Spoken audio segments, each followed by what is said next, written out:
I'm so sorry. Wow. Hello, Bob and Tom Show. Bob and Tom, it's Kenny Tarmac. Kenny. Hey, Shooter, we just landed. Where are you? I'm in ATL, just got in from FAT through MCO. Nothing like a red eye out of Fresno to start a Friday. Wow. I know. Hey, Chick, I was going to update you on my fantasy league. Okay, go, man. You won't believe who I got going this week. Yeah, hang on a second, guys. Oh, okay. It's my sister buzzing in on my burner Bluetooth. You've reached the voicemail of Kenneth Tarmac. If this is his burnout sister asking to borrow money she'll never repay him, press 1. Just kidding, sis. What's up, Jinbo?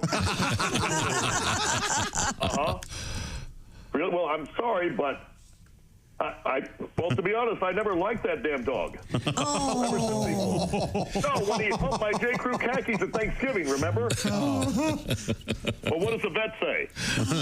Oh, my gosh. $6 grand? I'm just saying this dog is just like your Civic. You're upside down in it. You're breaking up. Move closer to a window. How many bras did he eat? Well, Mom told you about smoking your jazz cabbage in that tiny apartment. Sounds like Oh, boy. Yeah, well, apparently I should become a vet because that's almost more than I make off commission as a Region 4 sales rep at Smear Corps. No, I'm not bragging. I'm just saying I'm not the one who got divorced, kept the dog, and then got fired from Quiznos. I don't know, Jed. Your dog's too ugly for a GoFundMe. Well, and not to mention, just think about the pitch. Please help save a dog named Kino. Yeah, those are good odds. No, next dog at least go with blackjack or craps. Hang on, Skyhag's coming over. We've already landed. What? It doesn't matter what position my tray table is in. I'm running numbers. Oh, ma'am, are you familiar with the McCurdy Award? I know you're doing your job, but unless you also happen to be a vet or can Venmo 6 G's to my stupid sister, get the hell out of my personal workspace. By the time we're about to have a Code 7, I'll call you for Phoenix. Boy, he has a lot going on, doesn't he? Oh, man. Hi, this is Christy Lee from The Bob and Tom Show. Thanks for watching this morning's show. To listen, just go to bobandtom.com. Check out the list for a station near you or stream the online radio station on our website and the Bob and Tom app. The Bob and Tom Show, on air, on app, and on demand. Today, a little bit of an issue, something a little minor. Christy has a new boyfriend. She's officially announced the arrival of her new boyfriend. He just got here. Yeah. Well, I mean, she ordered him online. Yeah, come on. No, I mean, you've been seeing this guy, and now suddenly it's okay. We can go with it. Yeah, we're going with it. It's official. And the reason we had to go with it is because this guy's name is Tom, my name, and there was some confusion behind the scenes. Christy, be telling. I'm the only one named. I'm the original Tom. Well, no, but Christy was telling stories. She'd go, this weekend, Tom and I did something, and she would tell about some exotic adventure they had, and I'd have to clarify that I had no part of this. There has been some speculation on the show that Tom and I might be seeing each other this Tom, but and it's that's not. It's totally not true. So you have boyfriend Tom, and then I will be plaintiff Tom. I think. How about boss Tom? Ooh, I like that. Taking it off here, boss Tom. But see, since he's your man, he should be Major Tom, and then I would be Minor Tom. Oh, that's nice. That way, since he's like the guy, you're major dude. Yeah. We'll have to settle on something. I kind of like work Tom versus play Tom, or day Tom versus night Tom. But then sometimes you see him during the day, like on a Saturday. You probably let him in, I assume, during the day. No, he stays chained to the tree, Tom. He's not allowed in. Sometimes we have lunch, I think there's a Starbucks in town that thinks that we're having an affair. It's great. Really? Yeah, it's great. Because you know how we meet at the same Starbucks occasionally. And, I see. The people that work there kind of give you that look like, Well, that's because he's facing them, and when you look away, he makes funny faces with his lips. That's probably true. Hey, look. Yeah. That's the standard. Don't ever do that again. Keep your tongue in your mouth. Sorry. That's a really creepy That was like a lizard What was that? I missed snake. it. No, you don't want to see See, let's just say Chick is the employee at Starbucks. Yes. And then I am facing them, sitting at the table. And I'm sitting You're with my sipping, back to you're them. sipping some annoying Please, exotic Don't drink. show me your tongue again, please. And as soon as you look away. You look away, and then he goes with his tongue, implying. creepy pink thing come out of his face?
Is that Chick McGee? Why, it sure is. Chick McGee, who knows that an annuity from the folks at Silac Insurance Company means a retirement check in his mailbox every month. Chick works on perfecting his mailbox opening technique. Easy, Mr. McGee. Don't blow that elbow out. Chick isn't quite retired yet. He's just practicing for it. Because one day, Mailbox McGee will be taking his retirement the easy way. SILACINS.com. Silac Insurance Company. Oh, Christy, we have to head back over to the news desk. All right. Oh, my. What? Hello, Bob and Tom Show. Hey, Bob and Tom, it's Donnie Baker. Hey, Donnie. Hey, spoiler alert. What? It's hot as Hades where I'm at. Really? Swear to God. I mean, Hades? Check local listings. Ain't that what you always say, Tom? Yeah. Depending. It's pretty hot almost everywhere. Stuffy dick. It's humid here, too. My sack's been permanently stuck in my left leg for the past 5 days, like a clingy koala bear on a eucalyptus tree. That makes you sound cute. Very cute. Anyways, I thought I'd give you some of my suggestions on how to beat the heat if you got a minute. All right. Okay. Sure. So here goes. Hey, sun seekers and lazy tweakers, it's time now for the top 5 ways to beat the heat with your host, Donnie Baker. Ladies first, I'll say it like this. You ladies have home field advantage on this one. Yeah. I'll call it cooling from the core. There's a reason why popsicles are shaped the way they are, Christy. Yeah? Think about it. Oh, or unless you're Angel Skinner's, a popsicle ain't going to quite cut it. No. For her, it's going to take a 12-pack of dilly bars or a mid-sized Yeti. Swear to God. Hey, Josh, you heard the old hot down the hallway. Sure, yeah. Well, with Angel Skinner's, hot dogs could pole vault in it. Sit right to her face. Yeah, all caps and Helveticas. Number 2 ways to stay cool in the heat. Go naked skinny dipping. Oh. Ain't nothing going to cool you off quicker than naked skinny dipping. But see, I always personally choose to go skinny dipping in pools. I'll never go naked in retention ponds, lakes, rivers, or retention streams. Yeah. Why is Anywhere that? there's creatures that might go noodling up my sphincter, I'm out. Plus, I don't want some snapping turtle or largemouth bass confusing my junk for a meaty sea snake or a eclectic eel or something. God. Electric eel. Third and foremost, any gender. Eat lots of spicy foods like jalapenos. Wash them down with shots of Fireball. Oh. Ooh. Well, think about it. That way the heat from the outside and the inside cancels the worst of each other out. Oh, I see. Sort of like Dolly Parton's and Kenny Rogers tape. Remember that tape? Both of them suck, but when you put them together, they gave us Islands in the Stream. Oh, nice song. I like that song.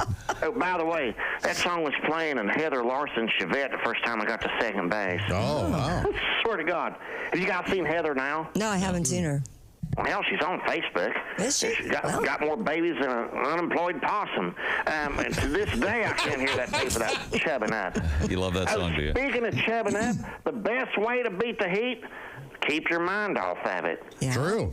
I say it like this. My Uncle Junebug always says, if you can't beat the heat, beat your meat. Because nothing will get your mind off the heat quicker than a little visit to Pornhub Premium. Oh, Donnie. I swear to God, fresh dollop of icy hot in your hand for pre-gaming. And if you really want to cool off, dabble a little of that icy hot on your nipples. That'll take the heat off your chest. But you'll be walking around with a pair of firm meat whistles. Even dudes will be bird dogging. Hey, Christy. Yes. And we can rub them together. I'm still chubbing over Heather. Lovely. So when Donnie hears Islands in the sun. Oh, in the stream, yeah. he thinks of Heather Larson and chubs up. Who knew? It's so romantic. That's our song, Heather. Well, thank you, Donnie. Very, very informative. I don't think any of those things of will that work in to there. beat the heat. Good thing they don't play it much. You don't hear that much anymore. No, you don't. Yeah, I've successfully avoided that for Yeah. quite a while. It's a rough one. Love song. I love that song. Yeah. Do you really? I think it's so fun. Are you out nice- of your mind? I don't think I don't think I can work with you anymore. Oh, yeah, it's great. We're making love together. There it is. That's awful. Hello, My name is Alexa. If you have a smart speaker and what to hear, Bob and Tom Radio, just say Alexa, play Bob and Tom Radio on TuneIn. Now, you try it. Alexa, play Bob and Tom Radio on TuneIn. That's the first smart thing you've said to me since you took me out of the box. There's a lady in my apartment complex that is a nudist. Oh, and Is that right? Yeah. And You told me about her. And she told me about naked pickleball, and I thought that was fascinating. So I wrote a song called Naked Pickleball. Pickleball, naked pickleball. Fun in the summer, nippy in the fall, playing pickleball. Naked pickleball with Esther, Clem, and Betty and Saul. Oh, boobs are flopping, knees are bruised, hips replaced, and backs are fused. Saul's sack is waving in the breeze. Took one to the nuts and fell to his knees. Playing pickleball, naked pickleball. Better use wipes in the bathroom stall. Playing pickleball. When nature calls, try not to dribble on your pickling balls. Flapping parts in private places. Esther's hoo-has in your faces. Incontinence and eventuality. Now we need to clean up on court 3. Oh, no. Playing pickleball. Naked pickleball. Clem's micro. Dickle is mighty small. Playing pickleball. Naked pickleball. Oh, try not to fall on your pickling balls. Yes, try not to fall on your pickling balls. Yeah. Very good. very good. Very good. 5. Hey, welcome back to the Bob and Tom Show. Hello, hello, hello. Tuesday starts the weekend. Yeah. Anybody? Party. Sure, yeah. Party? Party down. Or party up, whatever you want to do. Party down. Now, we were checking in with some of the stuff. I wanted to review one thing I promised I'd get to that I forgot about. We had a really disturbing story yesterday involving an opera, of all things. Yeah. In Berlin, and it sold out, but apparently it was so disturbing that people had to be treated by medical professionals as they left. It's an opera called Sancta. There's a lot of live piercing and sex it's unbelievably pretentious. An all-female cast, quote here, portraying nuns partially or fully naked. Why do they have to be nuns? Come on. They're just trying to be outrageous, and it has live piercing during the play, which is incredibly stupid. And and I'm not even sure what this means. I guess I know. It's the, quote, unsimulated sexual intercourse. That means they're actually having sex up there. Unsimulated. Yeah. And this is a so-called opera. By the way, previous performances have included, I'm reading this verbatim, sword swallowing, tattooing, masturbation, and action paintings like Jackson Pollock, that fake art. That's not fake art. No, it's just bad art. Made with blood and fresh excrement. Oh, man. I mean, this is just all they're just trying to be is just completely and ridiculously outrageous. Yes. But according to this news account, they had to this says required medical treatment for severe nausea. So yeah, but how was the play? Got the attention it was wanting. We're talking about it. Yeah, but let's be honest. Don't people really dislike opera anyway? They just go to make someone else happy. It's a particular taste. Not everyone. I think it grows on you. I enjoy a little opera every now and then. Like a fungus. Okay. My dad loved it. Went every Monday to the Met. Did he really? Drove the 2 hours. Yep. I bet he had one ticket. Oh, that's so Forever, sweet. yeah. I wonder who he was. Maybe he had 2 tickets. Going to see there at the opera. Cosi fan toot. Who's that? Every now and then on the Symphony Channel. Was that Beverly Sills' famous aria? She was a famous opera singer. But in this case, I mean, again, so-called action paintings made with fresh excrement. Come on.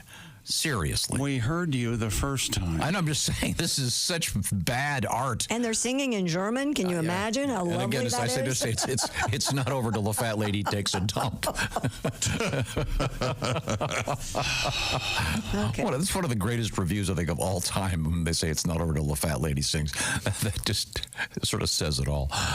It's time now to return to the Bob and Tom Sports Desk. We call it the Dude Wipes Sports Desk. Why do we call it that, Jake McGee? Because Dude Wipes. Oh, you need to jettison that toilet paper. Are you still using toilet paper?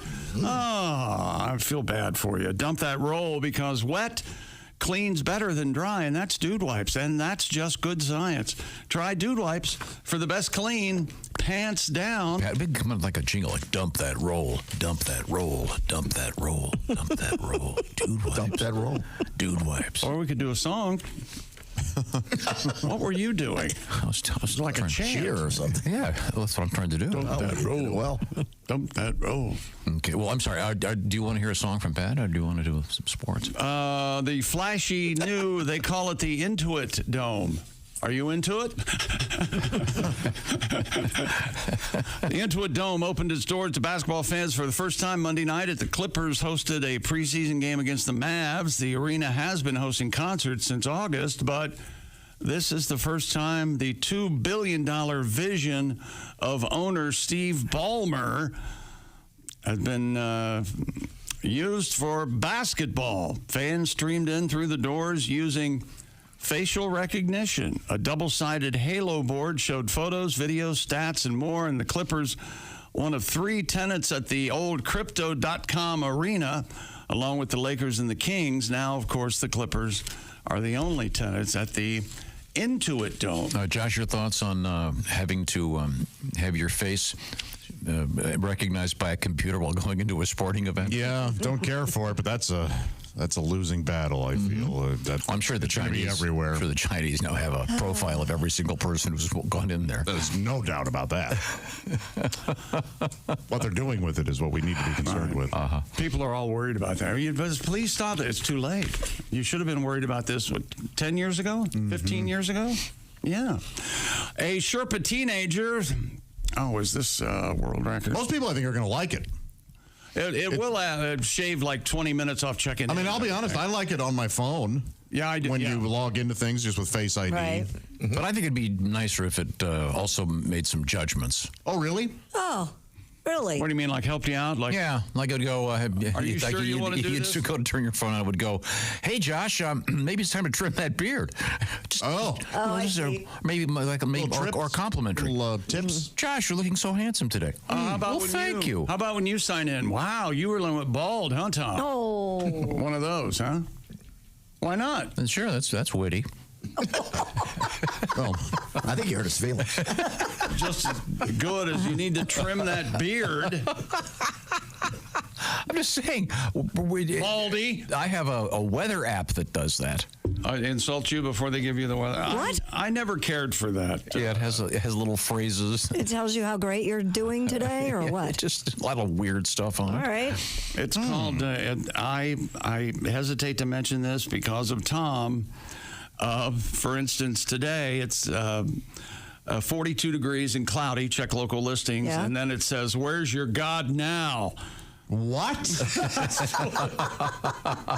It says it's partly moony right now. Okay. Yeah, I don't. And then every now and then it'll say, "My good Lord, it's moony out." Stuff like that. Odd. Oh yeah, it's the Carrot app. Work on the weather. You just want the weather. You don't want. Yes. It just goes to show you that anyone can be a stand-up comedian. A Sherpa. Oh, hang on. Stupid world record. A Sherpa teenager, which is called a Sherpa teen, I know, has become the youngest person to scale all of the world's Serpentine fire, 14 highest peaks. Nima Rinji Sherpa reached the 26,000. By the way, that's I didn't know Sherpas this. Get a Sherpa at the end of their name? I think they're all named Sherpa. Yes. Or do you have to be named Sherpa to become a Sherpa? No. I think Sherpa, your name comes first, and then you're a Sherpa. Gotcha. So Nima did it? I would imagine that sometimes there's a Sherpa who doesn't want to go into the family business. All right. I would think, because he wants to sing. No, Papa. I have no son. And then the old I man, want to be a dentist. Old man Sherpa will say, if you're not climbing, you're not my son. And then when you hear the name, Sherpa will go, I want to sing, Papa. I want to sing, Papa. a Sherpa is born. We'll have to get to this when we come back. All right. And by the way, if he's going to sing, I want him to sing the name of this mountain because it's so singable, if you will. It is. It sounds like an old doo-wop song. Yeah, it's coming up. We've got amazing stuff from SpaceX and also the Conker Championships. Conker. I respectively. I fully, with all the respect for you I can muster, I'm not going to do that story. I don't know what it is. I want you to. I lost. I can do it if you want me to. Perfect. That would be perfect. See, if you'd read ahead, you know what it is. It's a British tradition. Yeah. Mr. Anglophile. I don't believe that for a second. You don't? I think they put that out there so you can't get to the real British traditions. Buggery. But when we come back, this is the Bob and Tom Show. Reach us toll free at 1-888-BOB-TOM-1 or at bobandtom.com. This is the Bob and Tom Show.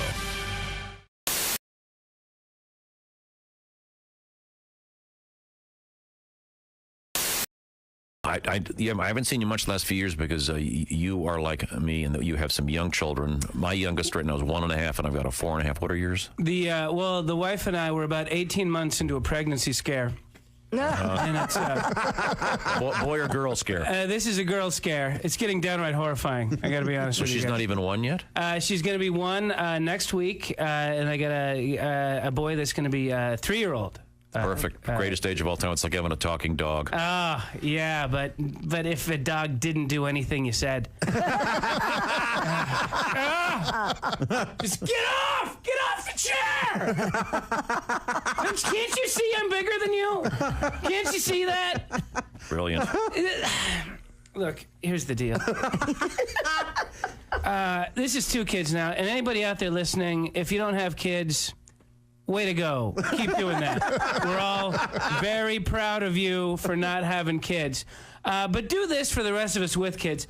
Would you quit judging people's parenting? That would be. Now I realize I'm hypocritical in this. I realize that I came in for years and I talked about people's terrible parenting. I remember the jokes. I know the things that I said. I know that I talked about the child leash, and I can't believe they have a child leash. And, when I go home, what is there, a stake in the middle of the yard with a chain attached to it during the day the kid could run and dig? Now you want one. I want my kid trussed up like Hannibal Lecter. I want something over his face that he has to bite through to get out. And he would bite through it. But I understand I'm hypocritical. I understand that when my kid throws a temper tantrum at the store, it's because he missed a nap. When your kid does it, it's because you're a terrible parent. It's because you don't feed him the right foods, you're neglectful, probably just a bad person in general. Correct. I understand all that. Right. But I'll take it from those that have kids. But if you don't, every time there's a news story about terrible parenting, my single idiot friends, they go, my mom never would let that happen. She knew we were 100%. That woman in Cincinnati last year that dropped her kid in the monkey cage, and they had to shoot poor Harambe. Let me tell you something. I got a toddler. He's been in 4 gorilla enclosures. Sure. It's got to be half a dozen cockfights. I saw my kid in an ISIS propaganda video, man. You can't watch them all the time. There I am, scrolling through the internet. He's running through tires. He's got a rifle above his head, yelling about jihad. We're not even that far in the alphabet yet. You can't watch them all the time. My mom knew we were 100% of the time. Your mom didn't know where you were most of the time. I have 2 kids. I have no idea where either of them are right now. I imagine still in the car. It's been a couple hours. Can't watch them all the time. Hi, this is Pat Godwin from the Bob and Tom Show. Miss some of the show? You don't want to do that. Become a Bob and Tom VIP and subscribe to the audio and video podcasts. The Bob and Tom Show, on air, on app, and on demand.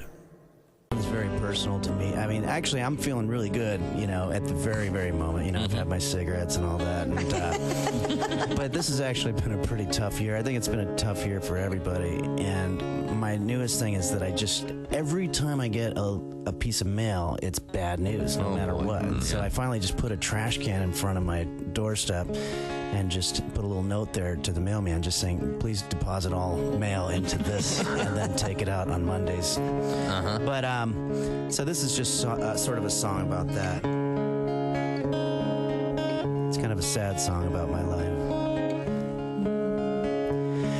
I just got a letter in the mail saying that my oh, wait, you know what? You can't do this all of a sudden? Well, okay, let me think it out here. You have to redo some words? We can, if it's necessary, we can take a break and you can rewrite some of the words. Are you just, now, is this a Haywood moment? Are you forgetting them or are you trying to rewrite them? Well, no, I got. Is there a content issue? All right. Okay. I just got a letter in the mail saying since they didn't receive my credit card in time, there's a $40 fine, which would have been okay, except for that it caused me to exceed the credit line, and that's another $40 fine. Then I got another piece of mail saying that the balance due was drawn from my account, which caused a bunch of checks to bounce, $40 each. And the worst part is that one of those checks was for the DMV for my registration fee. So one day I was on my way to work and I couldn't find my car. It wasn't where I parked it just the day before, and then I got another piece of mail saying since the registration tags were out of date, they just towed my car away, which wasn't quite okay. I called them to explain, and when they finally put me through, they just made me wait on hold.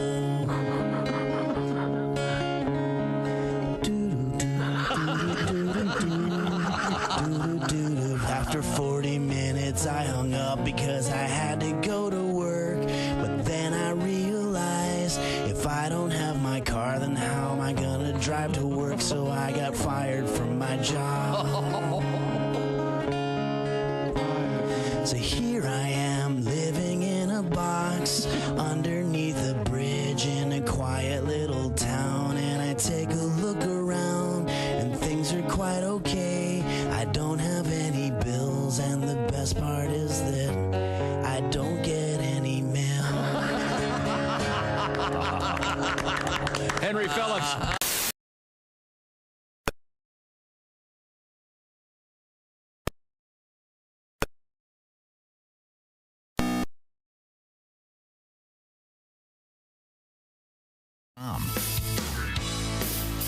Welcome back to the Bob and Tom Show.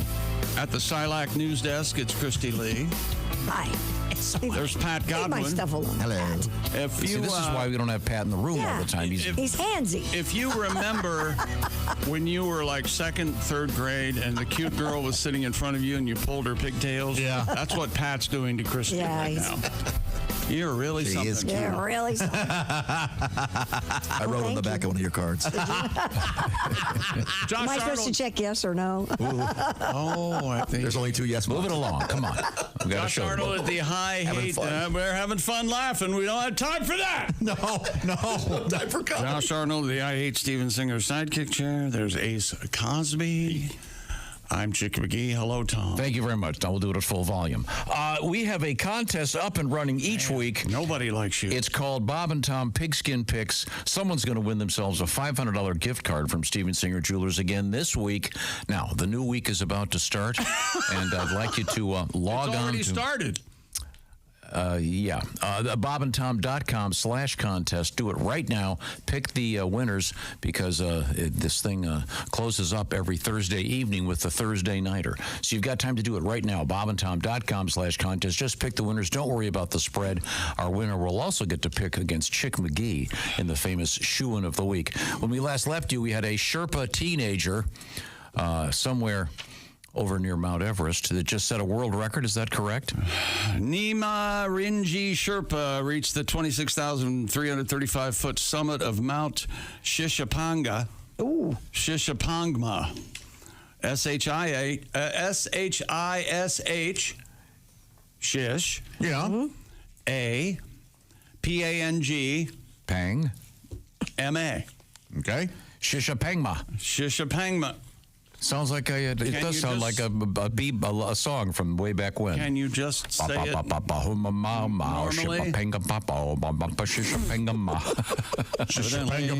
Evidently not. That's in China, completing his mission to climb the world's peaks that are more than 26,247 feet high. It's but amazing. The 18-year-old broke a previous record by another Sherpa, Sammy Sherpa. I mean, it's really kind of interesting that their last name is Sherpa, and it'd be like if my name were Tom White. Kind of. Well, not everybody in Nepal is named Sherpa, as you'll find out. He returned home to a hero's welcome in Nepal with tourism minister of Nepal, Badri Prasad Pandey. See, he's not a Sherpa. Not a Sherpa. Members of the climbing community and supporters lining up outside Tribhuvan International Airport to offer him flowers and scarves. That's amazing. Is a job, nice? right? But it's all apparently, according to this, these guys a lot of them are named Sherpa. So it'd be like if we were Christy DJ. Right. Yeah. Yeah. But you would be bestowed that name after a certain Well, that's how it works. time. Of course. Hey, you don't There's just no way that the coincidence would be impossible if they were all if their last names were Maybe the first dudes that did this were named Sherpa, and that just stuck. That could be. I can find out. I'm just. Tenzing Norgay was not named Sherpa. He wasn't a Sherpa named, and it wasn't. He became a Sherpa after he carried. So it's a title bestowed on them? I'm assuming that, but I think it's a fair assumption. Yeah. What's your... Now I got to look up Sherpa. Now, do you have the funnier story about the guy whose foot they found? Yes, I have that. Here he goes again. Kind of related. Hold on. It's you right sound here. thrilled. Was it in the shoe? Climbers believe they have found the partial remains of a British mountaineer a century after he attempted to summit the world's highest peak. Ahead of the release of a documentary film, National Geographic said that an expedition team found a foot encased in a sock inside a boot. Oh, it was in the shoe. Was embroidered with A.C. Irvine, and may belong to Andrew Sandy Irvine. Yeah, who I disappeared. think it probably does. He disappeared at the age of 22, along with his co-climber, the legendary George Mallory, near Everett's Peak Everett's Peak in 1924. Mallory's the man. Him and Hillary. Well, this gets more interesting. Let her finish. The pair was seeking to become the first people to conquer the world's tallest mountain and were last seen around 800 feet from the summit. Mr. Mallory's body was found in 1999. The 37-year-old once famously said he wanted to conquer Everest because it's there. Remember the famous, why are you climbing it? Yep. Because it's there. Yeah, it's famous, yeah. Mallory. There's no evidence the pair reached the summit before they died. A tribute to family ties. But the apparent discovery of Irvine's remains could narrow the search for a Kodak Vest pocket camera lent to the climbers by expedition member Howard Somerville. Oh, I thought it was Howard the Duck. No. So Howard the point is, Somerville. this is there could be photographs evidence. that maybe these guys got there first. If there's 100 years, you know what you're going to find. If there's anything I love more than you taking something so stupid and making it serious, are you kidding? I don't know what it is. There will be a photo of a Yeti on that. I mean, we're talking about they found a guy's foot. Yeah, how did that not attached to the body? How did that become unattached? Maybe he got from it the body. Well, maybe he got it caught in a crevasse and it broke off. Then would it have gone down the crevasse? No, it would have stuck in the crevasse and his body would have gone. You're talking out your crevasse. This is a Yeti attack. Everybody. I'm just glad that the family finally has closure. Isn't that something? Yes, they can finally sleep at night. I'm desperately looking for a comedic link between closure and anything we've just talked about. The guy's been frozen for 100 years. That's true. But they just found the foot. And I love the speculation that they found a foot with the sock, and they think it might be his. And the family has volunteered to compare DNA test results with the remains to confirm the identity of said foot. I thought I was doing something when I have socks that are left and right. They're my favorite socks. Right. But I don't have them embroidered with my name. With your name on them? I might start doing that. This guy's got one foot in the grave. And one along with the rest of his body. One in a laboratory. Do you think they'll find the rest of this guy? Maybe. If they cut open the Yeti that's frozen somewhere nearby. The Yeti's not frozen. The Yeti lives in a cave. Yeah, but this is the Yeti's watching TV right now. This is fascinating. I mean, He's messing with that camera. That's right. If they found the camera, would the latent image on the camera still be there? Yeah, that's a good question. I don't know if that stuff. I don't know. If it stayed in the dark, sure. And then what happens to Sir Edward Hillary's? What if they did make it? Or Edmund, what if they did make it in 24? You can't ask them. No, yeah. Well, they'd have to rename the Hillary step the Mallory step. But on the other hand, I think, don't you have to survive to have it count? Yeah, well, no. I mean, Neil, on the way down. Neil Armstrong is the first man to walk on the moon, but there may have been another man in the moon. There may be a Russian who. That's almost a certainty now. That's going to come out here pretty soon. But there's a Russian in the moon? There was already a Russian guy up there. Really? Yeah, he didn't make it. See, if you don't make it back, it shouldn't count. Yeah. Right? I don't know. If they have photographic evidence that they made it to the summit. You can always claim that he climbed Mount Everest. He just didn't descend it. Right. Yeah, but could you say you had the land speed record if you got killed doing it? Oh, I don't know. Isn't there some sort of survival thing that would make it? I think so. There could be an asterisk by it. Yeah, I think there should be. The team that lives, I think, wins. Anyway, are they going to show the foot encased in a sock inside the boot on TV? I think I already saw a picture of it. You did? Yeah. Oh, I didn't. There's a picture online of it. All right, let me see. It looks like a size 10, maybe 11. Is there anything worse than wearing a wet sock? Ugh, I don't. Worst. That is really unpleasant. Sock. That was Christy's right, a frozen sock. A big problem in World War I, the Great War. Oh, yeah, trench foot. Trench foot. Yeah. Yeah, they had a horrible problem with that. See, your feet get all wet and they stay wet. Yeah. There are two terrific movies about that. For bacteria and rats and What is the one from last year that you and I were talking about? That All Quiet on the Western Front. Oh my God, that was great. That's about great movie. Just very disturbing. Troubling. Now, we can get back to the sports desk when we return. Okay. Because we have more. You want to give me a teaser? What's coming up in sports? We've got world records coming out my kazoo. I got to tell him. What? The world's smallest washing machine. Now, I kind of want to hear about that. Does it work? This is not the one I'm protesting. Yes, okay. It does work. Okay. Absolutely, it works. And you won't believe how small. Could it wash a handkerchief, or is that too big? Too big. Yeah. Whoa! If the first thing you'll say if you see this thing in person, wow, that's small. Okay. And then the second thing you're going to say is, why? But right now, I want to tell you that the Bob and Tom Show is brought to you by BetterHelp. It's very important, the world of mental health, especially your world, to make sure that you're doing okay and feeling good. That's where that's where therapy comes in. And BetterHelp is all about accessing therapy in a more elegant manner, should I say, or a simpler manner. The way it works is you'll go online, fill out a questionnaire, and get matched with some 36,000 plus therapists that are participating in this program. You can switch therapists anytime for no additional charge. But the idea is then you do the therapy online, so you can take your phone or your laptop, whatever, and do the therapy in the convenience of wherever you want to be. So you don't have to go across town and park and blah, blah, blah. You just do it. It's all about flexibility and having it meet your schedule at the same time, getting the profound help that comes with therapy. So this is the season of holidays and wearing masks and costumes, but you want to get back to who you are. Take that mask off through therapy, through BetterHelp.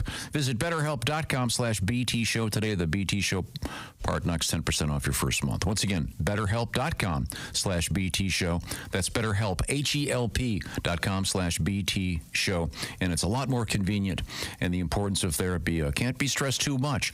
Once again, BetterHelp.com/BT Show. Coming up, the world's smallest washing machine, a bizarre story about Elton John, and even though Chick claims to be an Anglophile, he's refusing to do the Conker, CONKER championships, so I'll cover it. You're welcome. This is the Bob and Tom Show. AC/DC led.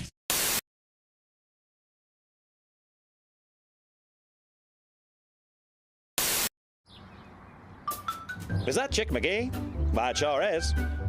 Chick McGee, who knows that an annuity from the folks at Silac Insurance Company means a retirement check in his mailbox every month. Chick works on perfecting his mailbox opening technique. Easy, Mr. McGee. Don't blow that elbow out. Chick isn't quite retired yet. He's just practicing for it. Because one day, Mailbox McGee will be taking his retirement the easy way. SILACINS.com. Silac Insurance Company. Canada is just one big bleh. I don't know. I know where Windsor is, and the home of the Windsor Ballet, a strip club. Mm-hmm. Why are you doing this to me? Yeah. Shut up. I'm telling you. And Paul Schaefer's from Thunder Bay. That's trying to give your story something of a spine, so that we can understand what's happening.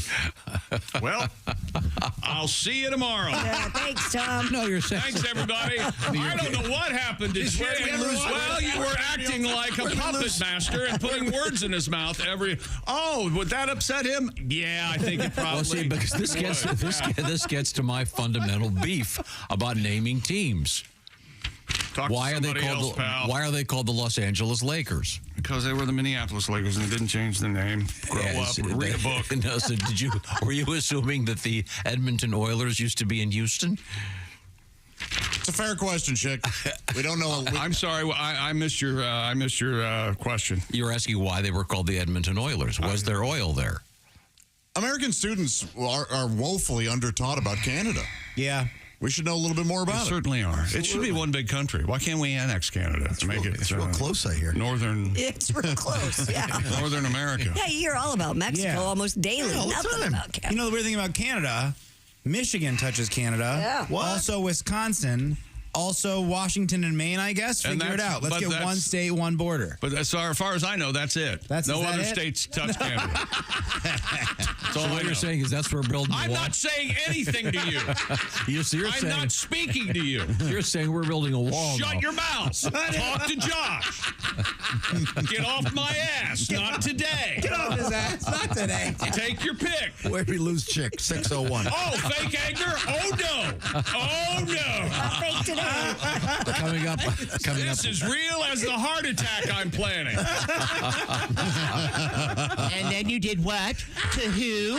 And what was his name? Hey, was he left-handed? Yes. I'm just trying to give your story some spine. Can I have your little car? Why don't you shut up? Shut up. You still have payments on that, or can I just take it outright? That's a valid question. Do I have to take over the payments on the little one? No, you can't get me back. You can't get me back. It's over. I don't want your back. I want your car. It's over. You can't get. Why would I give you my car if I hate you?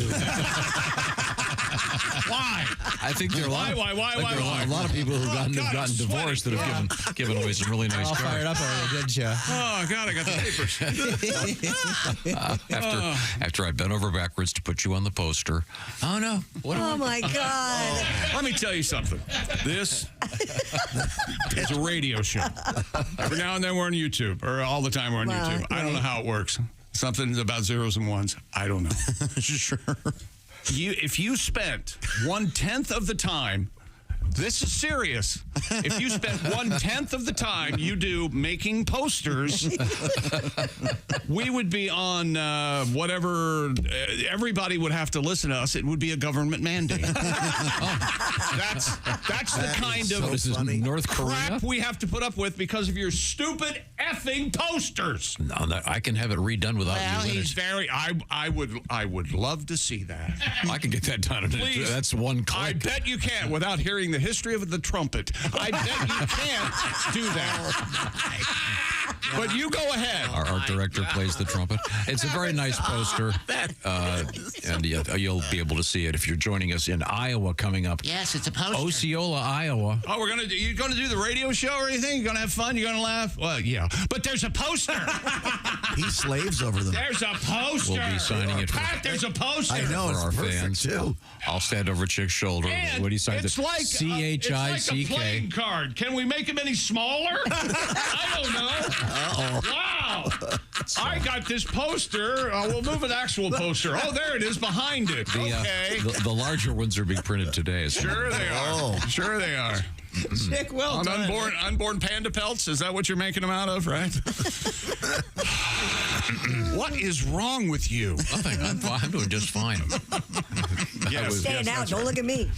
You're not in the poster, Christy, because you're not going to be I there. can't be there, sadly. Where are we going to be? We're going to be at Osceola, Iowa, coming up Friday morning. Don't forget your poster.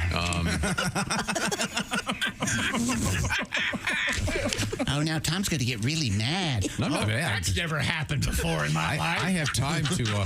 I do have time to remove Chick from the poster. Well, do, please. Please. Then you wouldn't have to sit there and sign them for the next 2 hours. Oh, yeah, there's probably going to be 10,000 posters at the last minute because, we had to have a trumpet solo. And then,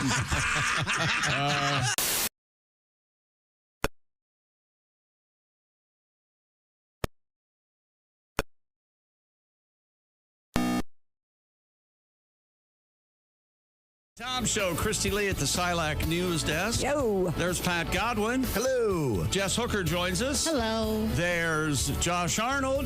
Chickster. At the I Hate Steven Singer's Sidekick Central. That's exactly right. And did you know Steven Singer, rather? Mm-hmm. First off, did you know his name is Steven Singer? Not singular. And he's a singular person. He's a sensation. Well, he's a singular. Singular. I got an idea. Everybody, you know what? We'll try this at 8:40. Everybody be quiet. There's Ace Cosby.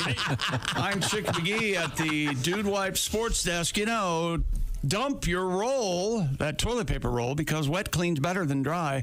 That's just good science. Try Dude Wipes for the best clean pants down. All Tom, right. did you hear how I was reading the commercial and taking breaths? Did you notice that? Well, it's because Did you notice that? I didn't. My time was limited because Making someone was talk? interrupting me constantly. Well, I don't know what you're talking about. Speaking of Steven Singer Jewelers, we've got our special thing up and running. It's called Bob and Tom's Pigskin Picks. What you do is you go to bobandtom.com/contest, log on, and enter the contest. And pick the winners. That's all you need to know. In pro football. We don't need to know that the first game's Thursday night. People know that. Just move on. Not everybody knows that. You're not going to win this, If you're living in a cave off Well, I know that you live and breathe the NFL. No, it's that's the only not- thing you have in life. everybody knows It's the that- last thing you have left. God. Wow. Well, That is hurtful. there's no denying that. Jeez. However, I do have. You have to get the big guns to get them to shut up. I do have the comfort of knowing that my cast recording of Hello Dolly is constantly playing at my house. Make you open the front door, right? Yes. Hello Dolly. Boy, if you think this is good, you are a lesser human being. I promise you, people leap to their feet. They love Are you this. kidding? Yes, Of course sir. What a they do. showstopper. She comes out. Yeah, it's a showstopper. Comes out the big hat. Legs, Oh, it's yes. huge. Huge hat. Kicking down the stairs. Yes. Oh, yeah, how irresistible. It is a saggy-boobed old lady walking downstairs with a big hat. Once again, Just cut off my balls. It wasn't the My only one. life is Once again, over. that's your sweet spot. You don't go to Because Broadway for the boners. You fell in love with the women from your Mom's Bridge Club. Just peg me now. It's over. I'm we sorry. need him yelling, "Peg me now." Is that sports? No. Okay, sorry. What have you got over there? I've got this, and then I need to play this. Stupid world record.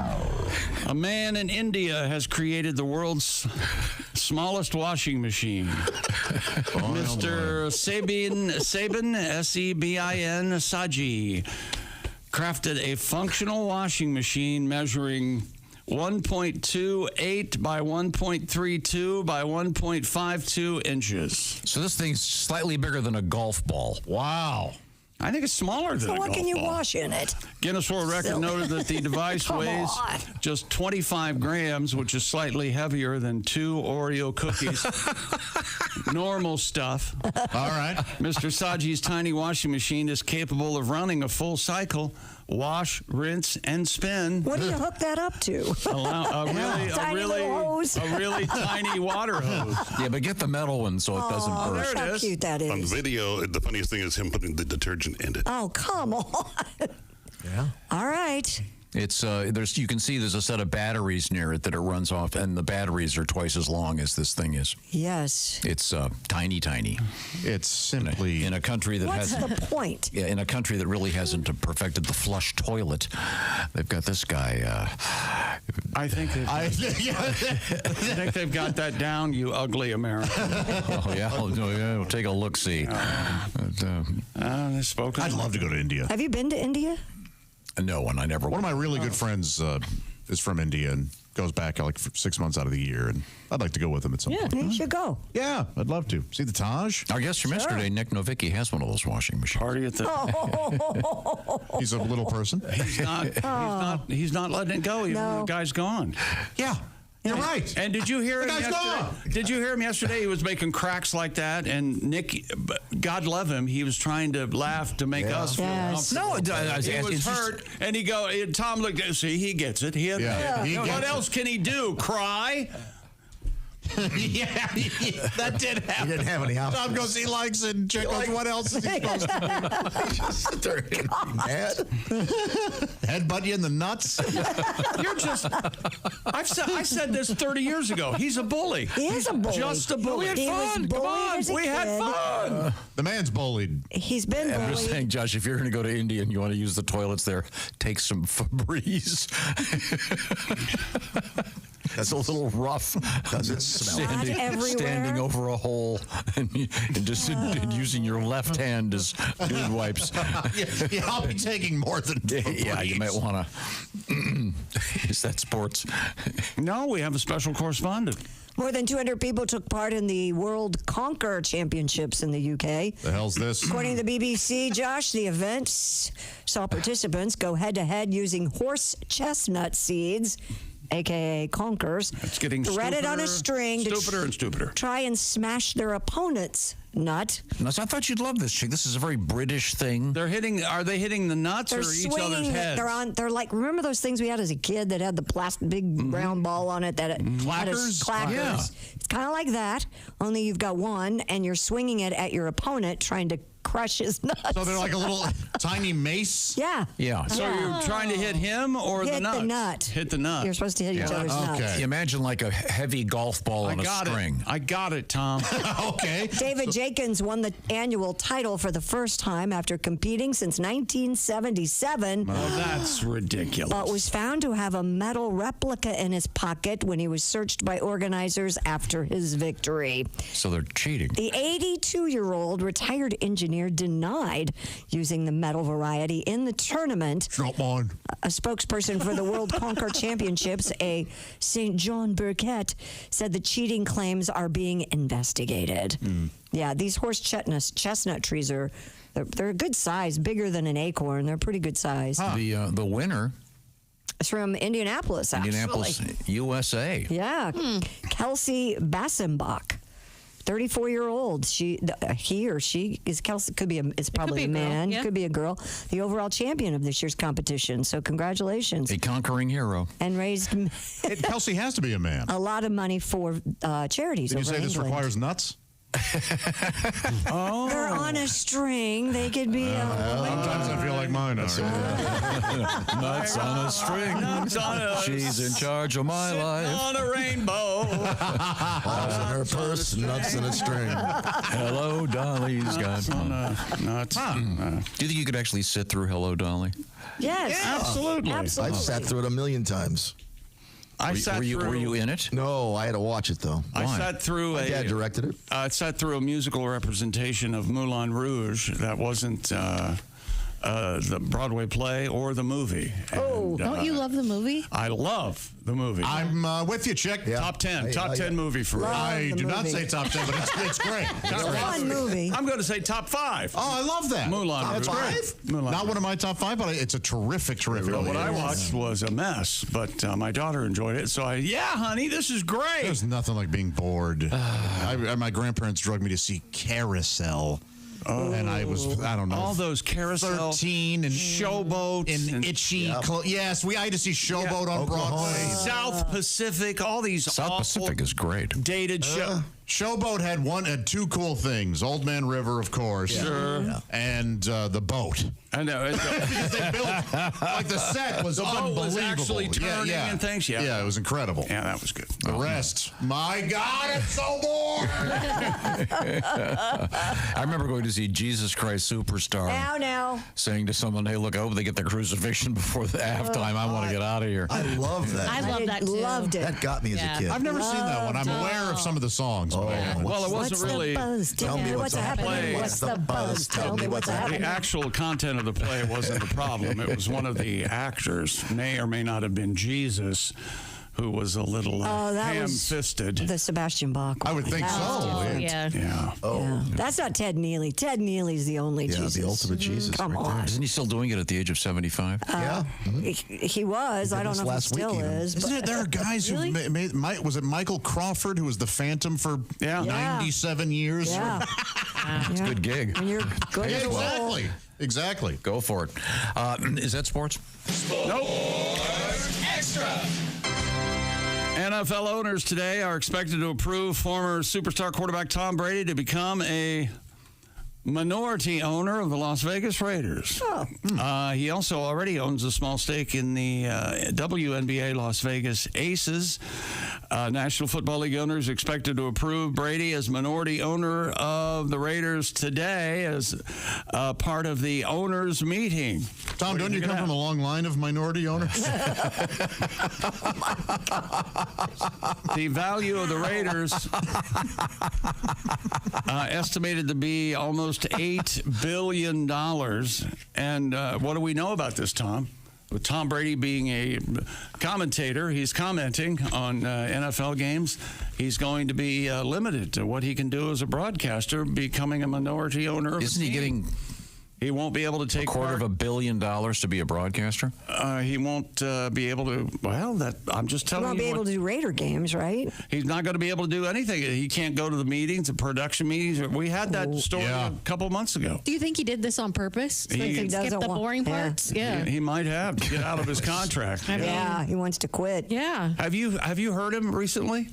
Is he getting any better? He's the greatest quarterback that ever lived. I mean, there's no other way to put it. He has 7 Super Bowl championships, but he can't relate to anybody. Yeah. Well, when I was winning my 9th championship, it's wild listening to him because everything that he does as easily as we breathe, normal people don't eat and breathe football from the time they open their eyes until the time they go to bed. But so you're saying he's not particularly good in the booth? He's not particularly good. That's my It's not relatable. And who's your favorite in the booth? Right now, it's got to be Joe Buck and Troy Aikman. I was very surprised by Troy Aikman. He's wonderful. And Tony Romo's okay. Oh, Jim. He's not bad. Oh, yeah, that's true. We do have... Yeah. Where is Tony? Oh, here he is. Oh, no. He's down, Jim. Oh, Jim. Uh-oh. Oh my gosh, Call the wagon. Call the wagon, Jim. Oh my God. He's not walking home. Oh, that's a hearse. Oh, boy. Boy. He'll be drinking his meals, won't he? Jim. Put a mirror up to his face. The technology of wheelchairs. Oh, boy. Is that sports? Yes, that's sports. Okay, thank you very much. This is what you farted for. The Bob and Tom Chick McGee Sports Broadcast. Wherever you go, whatever you do, and remember... Meet the Mets. Meet the Mets. Go Mets! Step right up and greet the Mets. Bring your kiddies. 1 minute and 30 seconds more. Okay, we got it. Would we be cheering for the Dodgers if they had a better song? Yeah, the Dodgers song was used by a bunch of teams. Yeah, I like the Dodgers. It's like real generic. Why wouldn't they just go ahead and use I Love L.A. like they do in The Naked Randy Gun? Newman. Or have Leslie Nielsen singing the national anthem. All the bombs in the air. That's right. Bursting there. Yeah. Interesting story from Hollywood. Elton John spotted on the red carpet wearing his own kneecap as a necklace. According to Hello Magazine, Sir Elton John underwent double knee replacement and opted to have one of his kneecaps. I bet he did. Well, I think that's kind of an honor. Hey. In that culture, if you've worn them out, you spend enough time down there. Someone had to come up to him, someone that he's known, and go, Reg, look, here's what they're going to say, right? Somebody had to do that. If you've worn out your knees, you've been on them so many times. Yeah. Kind of a badge of honor in that culture. He opted to have one of his kneecaps made into a necklace encrusted with diamonds. He wore the unusual piece at the premiere of his new documentary, Never Too Late. Another documentary? Yeah. Isn't he a sour man? Very. I met him twice. I mean, do we have to? He's the crankiest. Well... Yeah. Well, I'm kind of cranky when you say good morning to me. Yeah. So. Not like this. Oh, really? Yeah, he's real cranky. But it's just, being that famous is hard. It just gets bothered constantly. But it's just a weird move. If you've seen this thing, it looks kind of like I'm going to look it up. like a slice of a rock. Yeah. With some diamonds on it. It doesn't look good. Yeah. Looks weird. It's kind of creepy. But hey, when he's got so much money that It's not painted or anything? No, it's just... it's got diamonds on it. He should have one of his kids It's hard to... paint something on it. Don't ask him what his bracelet is made out of. It's hard to see. Wow. That was no, that's not true. It's Mr. Furnish's circumcision. He had it. It kind of looks like a piece of ivory, maybe, like an off-white, and he's got diamonds around it, and it's on a pendant. It's about yay big. I don't know. What do you think, Pat? You can see it? Yeah, it's huge. Okay. It's bigger than I thought. It doesn't go with his outfit. No, it doesn't. And it's like a slice, too. It's not like a kneecap. Not the full patella. Yeah, it's not the full... It's not like this big round thing on the front of him. Like you didn't have to patella everybody. I'm the patella everyone. I patella him, I patella him. It's just weird. I wonder if he had the new knee when they put that in, if he had him put diamonds on that thing. Diamonds on the caps of my knee. No, I don't think so. He's had a lot taken out. Oh, here we go. This is a better picture. Oh, I see. So if you can see the diamonds, there's a hole in the center of his kneecap where your ligaments probably go, and he's got the diamonds around that part. But it's more like a... What a weirdo. Of course he's a weirdo. If you could wear one part of your body as a piece of jewelry, which part would you pick? Oh, that's interesting. I don't know. Hang on a second. You mean, right. Yeah. So you mean a part of your body that could be removed and Yes. without... Yeah. So, say you have to have a shoulder replacement. Right. Would you wear your shoulder? I don't know. I had my shoulder repaired. I don't know if they took anything out, but I'd probably pick that. I think the hip's too big, right? To carry Yeah, the around. hip's pretty big. Well, you could do a slice like he did of his knee. Oh, that's just a slice? Yeah, that's not the whole kneecap. I don't know why I said it like that. Now, Pat, do you have some kind of a tribute to Elton? I do. We're going to have to come back with it because it's on the piano. Oh, okay. Oh. In the other room. All right. I think my little toe. I'd cut off my little toe and wear it around Would my you neck. really? Around your neck. Yeah, but your little toe doesn't do anything. Yeah. Does it? Or Looks does gross, doesn't it? Keep balance or something? Well, no, I'd paint it. I think most parts of your body are There's a reason for them. Not the except for the appendix. Appendix. There you go. You can put your appendix And on appendix keeps track of all your body parts. It does. Because You remember that appendix. company that was taking baby gravy and making jewelry out of it? Oh, yeah. There you go. How about that? Oh, boy. Yeah. How about a little spooge for your neck? Come on. Hey, is that Jared? No, Kevin. Tom, you could do that. This is the most fertile necklace you've ever seen. Ladies, don't get too close to it. But here's a guy. This is actually kind of appropriate. Headline: Man who survived shark attack wears tooth as earring. Well, there you go. Wow. I would do that. Well, that seems incredibly normal. This guy's name is, I'm not kidding, his name is Angus Cockott. Cockott? Kockott. Okay. Would it be Cockott? It's whatever you want to say. Cockott. Angus is his name. His sister Connie. Connie Cockott? Connie Angus. Connie Angus Cockott. Oh, you're not going with Connie Cockott. You wanted to make the cunnilingus joke. Okay. All right. Okay. You're a nut today. He was snorkeling off the island of Mangareva in French Polynesia when an 8-foot reef shark appeared and bit down on his arm. He fended off the shark by stabbing it in the gills with a small knife. He survived after undergoing life-saving surgery, but they recovered several shark teeth from his arm. Yikes. They interviewed the shark. Yeah. I'm not mad. I just want them back. If I could just get those back, please. See, this is pretty badass. This is pretty badass. Yeah, That's way cooler than having a knee replaced. Well, wait a minute. Where's your, normally in these situations, why is he out there swimming with sharks? Why is he being so stupid? No, What's his problem? I've done. Now it's badass. I've done swimming with sharks. No, what? You haven't. Yes, I did. I did a dive with sharks. You did? Because every time I've mentioned wanting to do it, you've called me nuts. You did. He did it, reef sharks in the Bahamas. You did dolphins. You didn't do sharks. I did sharks. There was a you shark weren't dive. there. There was a shark dive. I have many witnesses, and it was the stupidest thing I've ever done. And the guy's going, "Oh, the sharks never hurt anybody." I'm thinking, wait a minute, what if one of the sharks didn't get the memo? It was terrifying. I would never do it again. Were you trying to do 10 minutes with the guys who were running the shark? Yeah, you're trying to do stand-up for him, weren't you? Yes, you were. You were trying to crack jokes with him before you went in the water. Like that memo thing? Yeah, that just now. The sharks didn't get the memo. What do you think, guys? Is that it? That's what you were doing. Not at all. I don't believe you. You don't believe anything I say because you weren't too big of a pussy. You were just drinking. you were just drinking tequila on the shore. I was out there being a man. When we come you back, survive a tequila hangover, you're a man. Yeah, I'll tell you that. When we come back, we will discuss what's happening in the world involving what, Christy Lee? Involving sex after dinner and haunted houses. Okay. And we will all reveal who we're voting for president. Okay. Well, that's exciting. Yeah. And is Turd Wretch Tina coming back today? I sure hope so. Oh, I don't know if Turd Wretch. We're hoping to get her back at some point soon. Wow. And we're just going to ask the ladies which of the candidates they'd prefer sleeping with. Both president and vice presidential candidates. And listen, it's okay, whichever way you want to go. You know, I don't mean Republican, Democrat. I mean man, woman. This is the Bob and Tom Show. Add to or continue the conversation. Check out the Bob and Tom Show on Facebook. Get the link at bobandtom.com. This is the Bob and Tom Show.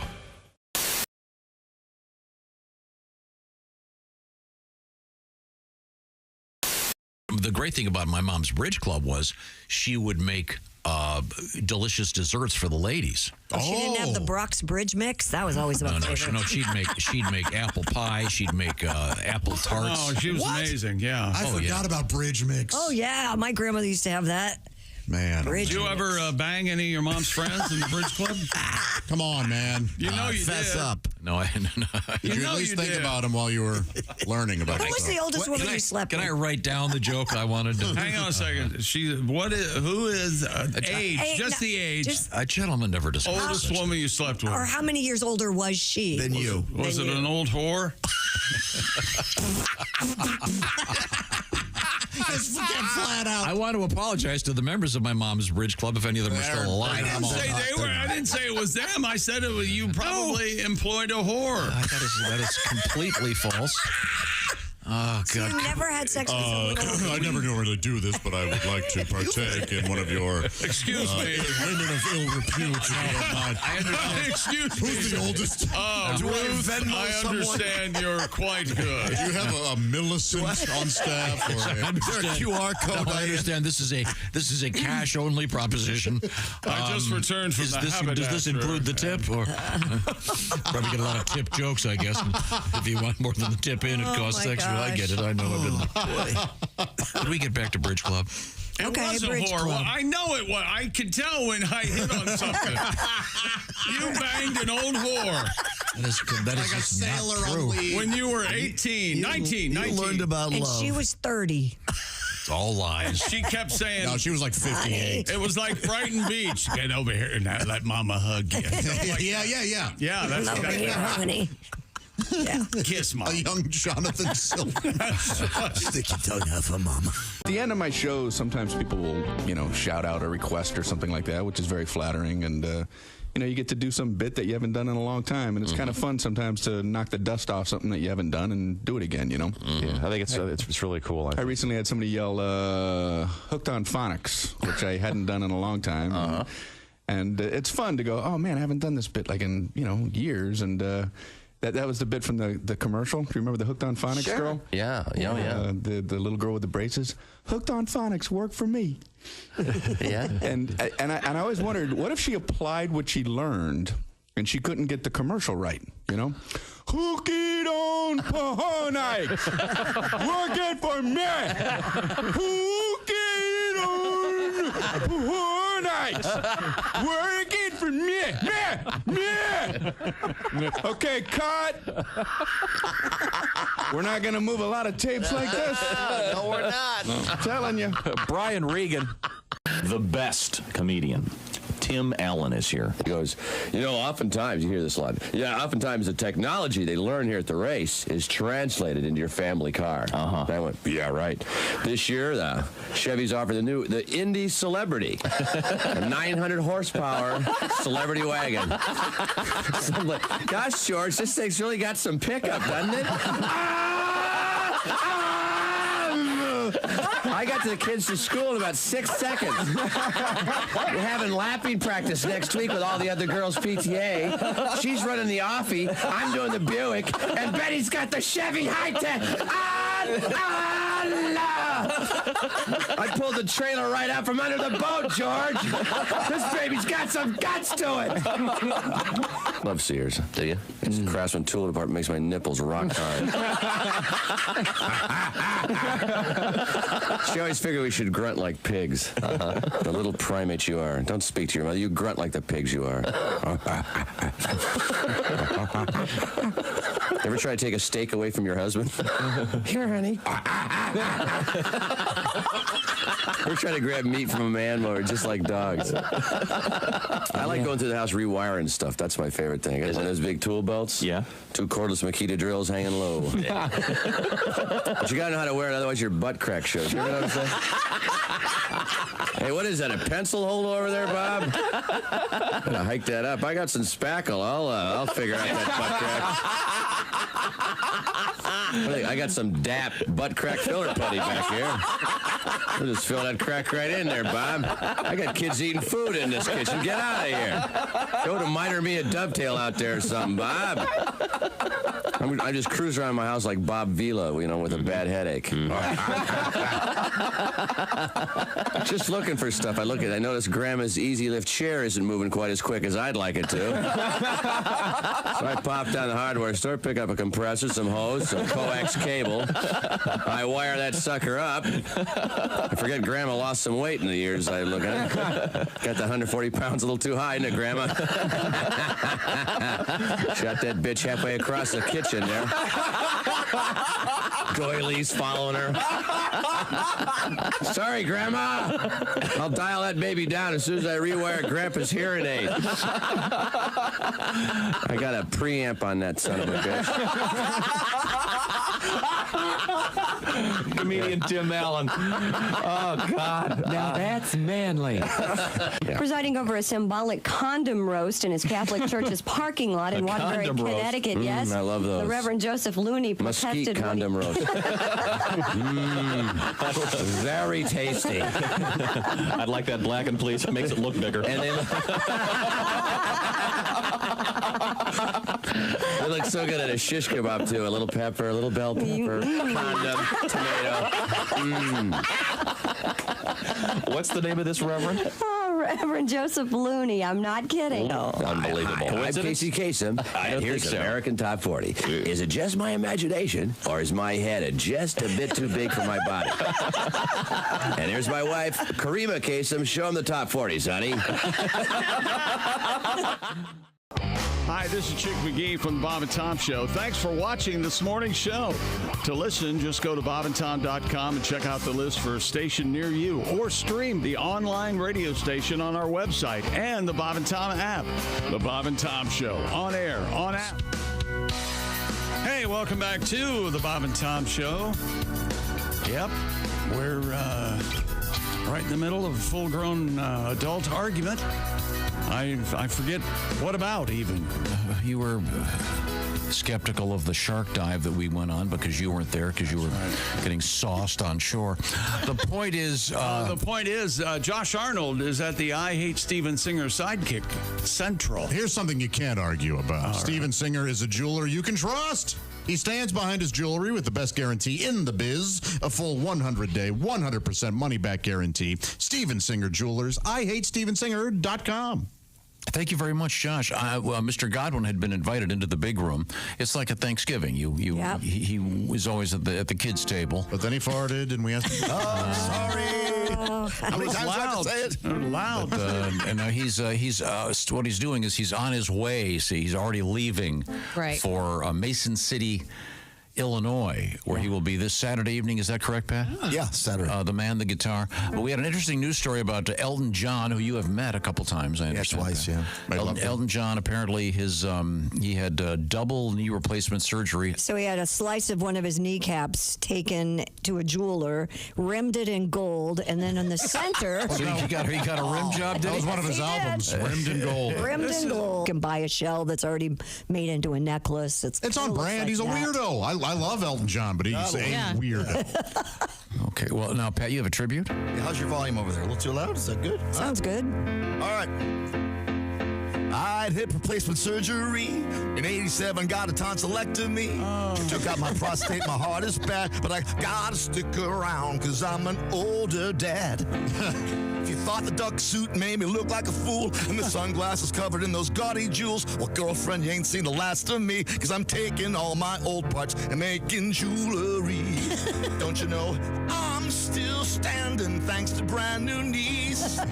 Wearing the kneecap as a necklace after surgery.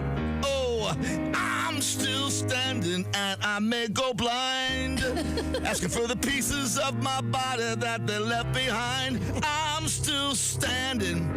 Yeah, yeah, yeah. And the whole group now. I'm still standing. Yeah, yeah, yeah.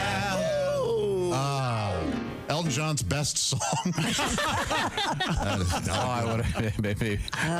We had to pick that one, huh? Well, very good, Pat. Hard to believe. Levon? I'm still standing. Yeah. Same hands. Wild. Maybe I'm still kneeling.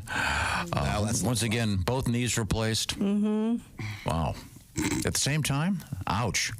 I don't think they do them at the same time. Wear and tear. Do they? You can. A friend of mine did that. He said, really? Stupidest thing he ever did. He said it was very painful.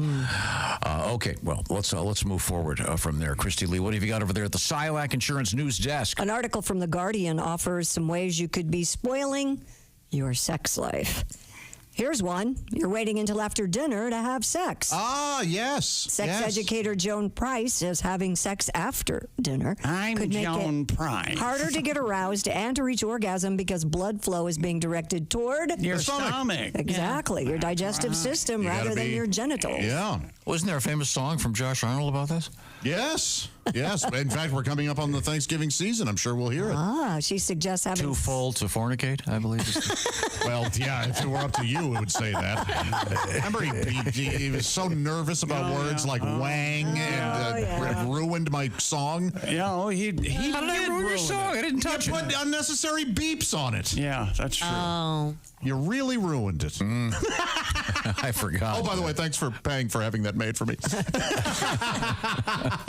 You did ruin it. I forgot. I had nothing to do with it.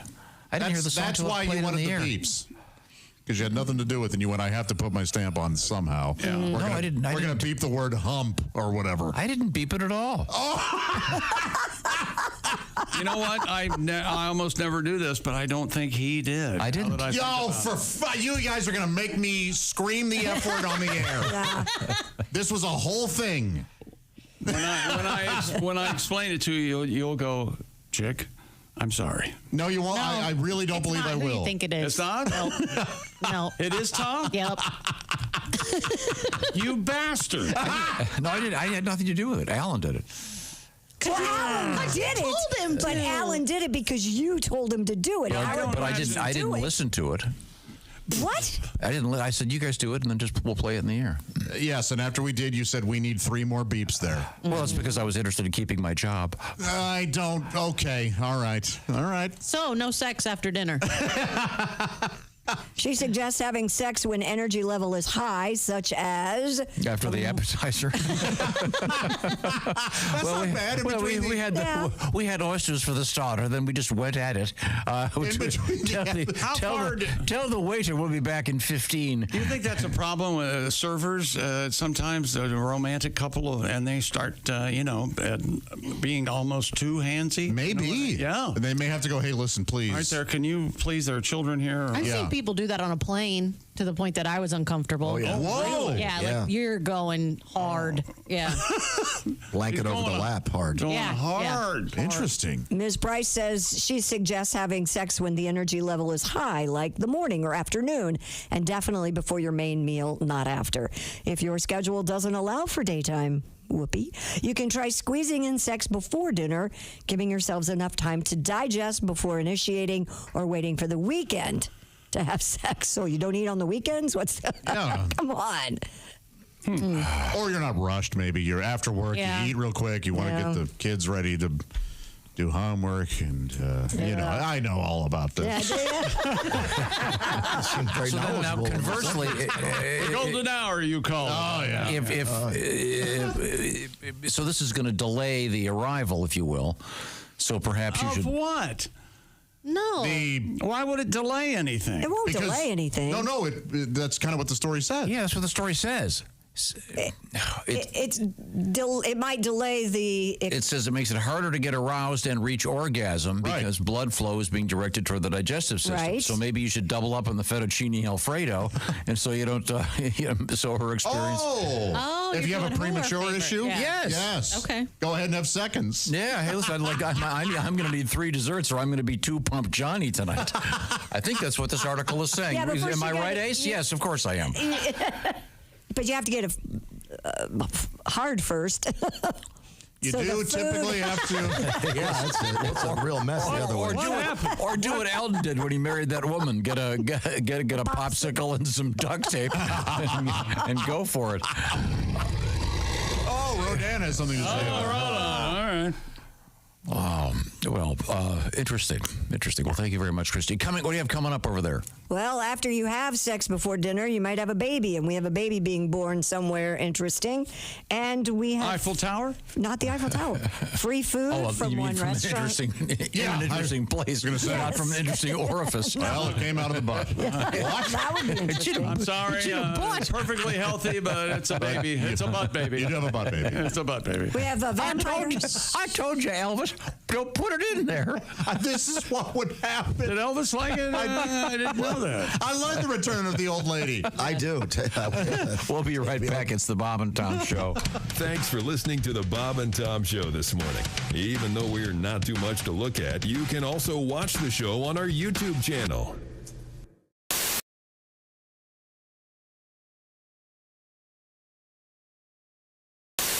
Authorities say a man's penis was bitten off and eaten by his dog. Oh, why would this Residents in the town of Hearn contacted police upon the dog's incessant barking coming from the man's home in the middle of the night. First responders broke down the door to find the dog's 66-year-old owner gravely injured and rushed him to the hospital. My Vina. The man's male member could not be found. In the dog's Officials believe the man's dog, said to be about the size of a Jack Russell, bit off the man's member and ate it. He's adorable. Yeah. So small. I believe we have a new singer here. Oh, yeah, we do. It's Herr Adolf Gulpenkaken. Gulpenkaken. Wait a minute. Adolf Gulpenkaken. Okay. German, yes. Once again, this is about the doggy eating the schlong of this poor man. His owner, yes. I don't think the German would say schlong. Well, that's more pre-1945. He thought it was an Oscar Mayer Wiener. That is why my doggy barked at me. He chomped on mein Wiener Pussenschachten. I've got nothing to hold on to when I pee. Thank you very much. Oh, thank you. I'm Sir Adolf Frankendicken. Point out, by the way, Tim is ghostly white, as if he's never seen the sun. Whoa. You two look like You brothers. two are in the same clear club. What are you talking about? Literally, you guys are Actually, you know what? I think there's a Kavanaugh in your wood pile. I think you're right. Oh, no, my grandmother's a Kavanaugh. Is that right? These two are related. Yep. No, it's scary. Tim looks more like my brother than I do, which is weird. Oh, yeah, absolutely. Okay, now, Tim. Brother, a very handsome man. Oh, God. He is, fortunately. Lucky for him. So you're going to try some of this shrimp cocktail? You've never had this before, I Tim? love shrimp cocktail. You do? I love it. It's like one of my favorite things. Where are you on spicy things? Let me say that I went to Applebee's last night and I got the boneless wings because, again, that's the way I roll. Right. And they said, "What sauce?" I have someone take the bones out for me. That's how important I am. That's exactly Can right. I have these deboned? I know it's surprising, a man in my station of life. Now, Tim, I'm going to eat one of these just so you know it can be done. Okay. Well, you have hardly any sauce on that. Yeah. Quiet. Pussy. I'm gonna do it with a lot of sauce. Load it up. Come on, load it up, Tim. Yeah, very that's good. Fine. That's It's fine. not gonna be pretty. That's fine. Okay. All right. Go for it. The whole thing. All the way in. Cram it in there. Well, not the whole thing. Oh, my God. How you doing over there? Sweet baby. He's getting, You're turning red. Look how red his cheeks are already. Now he's taking his glasses off. Oh, my God. Steam's going to be coming out of his ears like in a cartoon. It shoots right to the top of your head.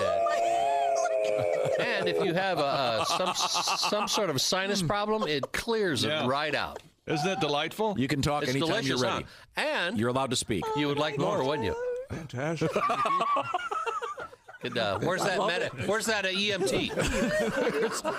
Oh my God! Can I ask Tom a question? What is it about you that someone else's discomfort you're just delighted? He's not going to be happy until someone actually dies on the program. So then they died. It was hilarious.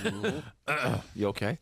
I'm okay. It's tasty, isn't it? Yeah. It's very The thing about it, it is so good you want to do it again. Yeah, that's the thing. It takes you to. I got to do it again. I take that back. Oh, it's so good you have to do it again. No, is he going to do it really again? load it up? Tim dipped it. Really load it up now. Load it up. Joey would have already gone through 2 pounds of this. I know. Yeah. You're an amateur. Oh, you got to zone out. this isn't going to get any easier, Timmy. Zone it out. Oh, he's going to sit there. Look at the veins pop out. Maybe it's best you don't speak. There is a vein in your throat. I don't think most humans have that. What is that? That's good. Is that what Donnie would call the carotid artery? Yeah, and his face really does. You really get are red. turning red. Oh my Wow, gosh. that's I'm glad probably you're not clear. Your eyes are watering. You look like someone just gave you some very bad news and it involved death. So the EMT is not here for Joey. It's for you. Thank goodness gracious. But what is it about food like this where it's kind of painful, but you sort of like it and you want to do more? It's delicious. It is good. You know what? I think I've had enough. What's for now. Joey? What's the most painful food that you've had to eat a lot of? Oh, there's been a couple. I did kimchi when I was in Korea. Yeah. Fermented cabbage. And that was really spicy. Oh, boy. That was awful. I'll never eat it again. How much did you swallow? I did just under 7 pounds. Oh my God! Okay.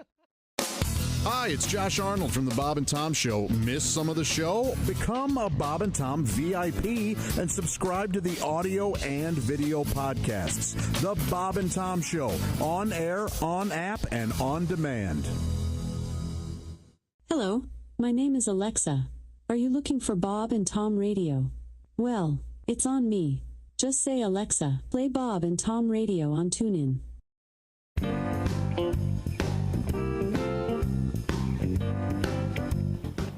Wouldn't you like to know what Chick McGee does while commercials are playing? I sure during the would. Bob and Tom Show? Walk this way. Okay.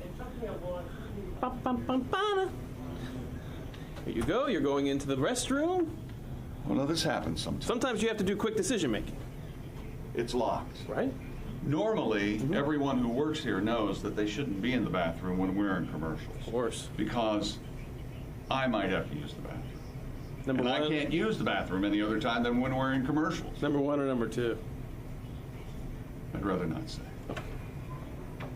Oh. Well. Hello. Hang on. Your name, please? Chris. You're fired. You taught him his lesson. Oh, yeah! Woo! Ah, refreshing. Wait a minute. Did I fire him? Yeah. Why aren't you gone? Get your Because he has no real power here.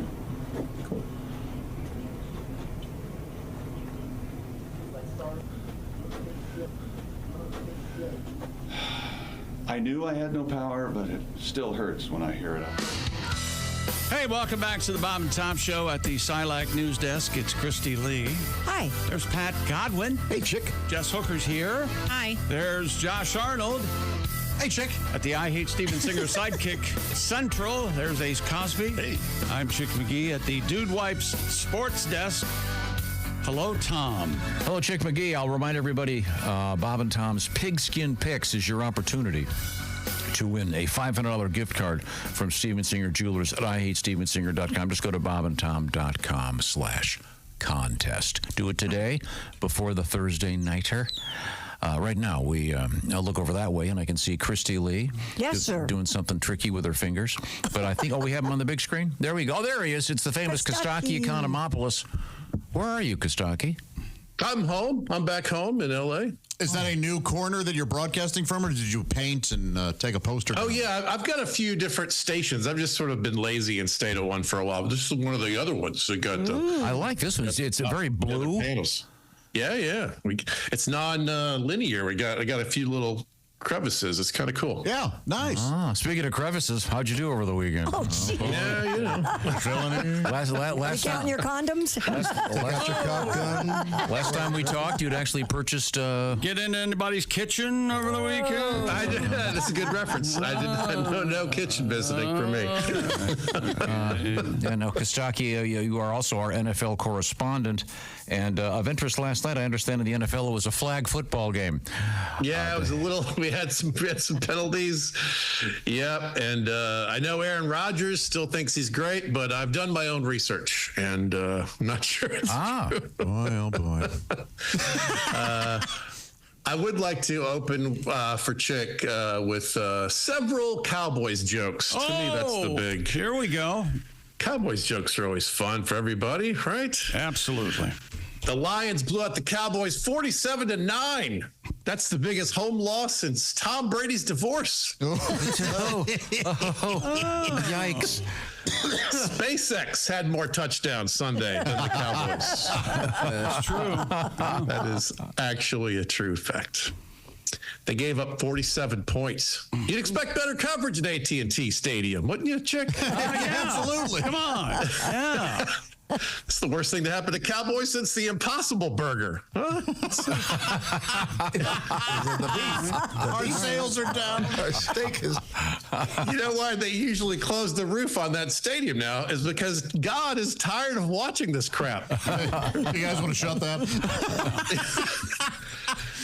game was such a murder. Cops are searching this morning for clues on the grassy knoll, everybody. Yikes. I wondered how long it was going to take for that. They're watching the replay on the Zapruder film. That's right. That's right. Abraham, turn on the projector again. I think we dropped that one. The Cowboys should build a wall around their end zone and make the Lions pay for it. Build that wall. Build that wall. Yeah. Hey, if they were good, they would have more than one star. Oh, it's fun to write Cowboys jokes. It's a pleasure. Hey, here you go. Here's a wild prediction, but it's going to come true. You're going to say, Chick, you're out of your mind. But starting next season, guess who the head coach of the Dallas Cowboys will be? Is it Bill Belichick? Nope, it's Bill Belichick. That's right. Chick, you're out of your mind. And I'm going to say with 3 games, with about 2 or 3 games left, he'll sign Belichick, and then he'll announce it at the end of the season and let Mr. McCarthy go. Is that his name? Right. Mike McCarthy? Yeah. Mike McCarthy. Yeah. By the way, who's the Jets owner going to fire this week? Yeah, right. Yeah, because that really picked the team up, didn't it? That sure helped. Yikes. Man, they are not good. Yeah. They are not good. No, they are not good. There's a few teams that are really struggling, man. The game in London was ugly too. Goodness gracious. You know, this reminds me of the time last season or the season before. He was still playing for the Packers, so it must have been the season before that. Aaron started to get, a little wild. He threw that awful interception to the Lions, the guy who just got hurt. And he's in that funk again. But I don't think he's going to get it back. I think this is what 40 looks like on the football field in the NFL. With an Achilles issue. Yes, absolutely. Yeah. This is 40. That's right. This is 40. That's what I think. I don't know. We're all growing up. Chargers coach Jim Harbaugh left the game with a heart thing. He had an illness. They said it was an illness at the beginning. Weirdly, the Jaguars coach stayed. Surely he was sick. That game was. The Jaguars are a disaster. They should get some FEMA money. Oof. Timely. It's only $750. They were in England. It's like the Jaguars offense was driving on the wrong side of the street. Just kidding. They weren't driving. It's like they were wearing red coats and marching in rows. They were very easy to. In London, they convert dollars to pounds. In Chicago, they convert pizza to pounds. So it's different. This coming weekend, we got Jaguars Patriots in London. You give us taxation without representation, we give you Jaguars Patriots. That's your punishment. Wow. The Jags are staying in London this week. Not forever, much to the chagrin of the people of Jacksonville. Yeah. Not yet. This might be like that Tom Hanks movie, The Terminal, where the Jaguars get stuck at customs at the airport because no country will claim them. They just got to stay there. Deshaun Watson is questionable. No injury, just questionable. He sure is. Yeah, they're just keeping an eye on him. Yep. Stefanski said Deshaun Watson continues to give them the best chance to win. To win what? The most disappointing franchise in football history award? What are they doing? The NFL used to make a big fuss in October out of breast cancer awareness. Now we just have Deshaun Watson as an example of a team cancer. It's not quite as fun. Nice. The pink cleats were way better. But Jets coach Robert Saleh did his job with the pink slip. He's doing his part. Saleh will make about $20,000 a day for the next 2 years from the Jets. Boy, I hope Aaron Rodgers comes and ruins my career and gets me fired. Yeah. I would be willing to get fired for half of that. As a divorce guy, I appreciate any dude who can get paid to go away. I had the opposite. I had to buy half of a Civic again. Tell me about it, brother. I had to sell a house for $1. Boy, oh boy. Into the choir. That's a pain in the ass. Yeah. Tom Brady is expected to be approved as a Raiders minority owner. he's not a minority owner in a traditional sense. He's definitely a rich white guy. Finally, one of those gets an opportunity at something. So that's Raiders and Brady are a weird match. When I think about excess and wild indulgences, I think about Vegas and Tom Brady. His idea of getting wild is eating a breadstick. It's kind of different. If Tom Brady becomes the Raiders' minority owner, can he give some haircut tips to the majority owner? Is that too much to ask? Yeah. That is one bad haircut. It's awful. How Looks can like you walk around and penis with hair. not say something? He's the boss. You don't Doesn't say anything matter. to the boss. We tell him he has bad hair. Yes, Well, well, he's the that's a boss. comedy show. What's More fun in this setting. What's left of it? I mean, you know. That could be a great Halloween costume. Costaki Economopoulos is our guest. Mr. Economopoulos, to you. He is doing something involving what we call All Pro Lines. You can participate. You can send a joke to Costaki. You'll find All Pro Lines on Facebook, et cetera, et cetera. He's got all kinds of stuff going on. Any submissions today? Yeah, let's see. We had a couple of the tags I did were from the Peanut Gallery. It's always fun. That's basically the main construct is I'll post a meme and then people come in and chime in on that subject. It's fun. We'll sometimes do caption contests. It's great. It's great fun. Have some fun with Costaki. Now, are you on the road much this fall? I know you just did a bunch of gigs. I'm going to stay here at home for a little while. I find that Halloween weekend is death to comedy, so I'll be here watching football and writing jokes, and then I'll hit the road again in November. I'm going to do Farmington, New Mexico, and Durango, Colorado, and a bunch of gigs in Wisconsin. All right. Well, we'll keep in touch. And once again, they can find you. It's hard to spell Costaki Economopoulos out there, kids. Costaki, but you'll find him on Facebook and look for All Pro Lines. Thanks, Costaki. Bye, Costaki. Thanks, guys. See you, man. Good night. Always a great pleasure. Right now, I see Christy Lee over there. She's sitting at the Silac Insurance Company news desk. Yeah, so proud. Survey says 61% of Americans over 50 are getting a little bit worried about having enough money to retire. Social Security probably won't cut it. So unless you've got one of those gigs that almost nobody has anymore where you get the gold watch and the pension, maybe it's time to think ahead a little bit about having some cash when you retire. That's where these things called annuities come in. Who are the experts on annuities? Silac Insurance, S-I-L-A-C. Find out all about annuities. Just get some information. See if this is something that'll work for you. Restrictions apply, so see if you qualify. Head to silacins.com.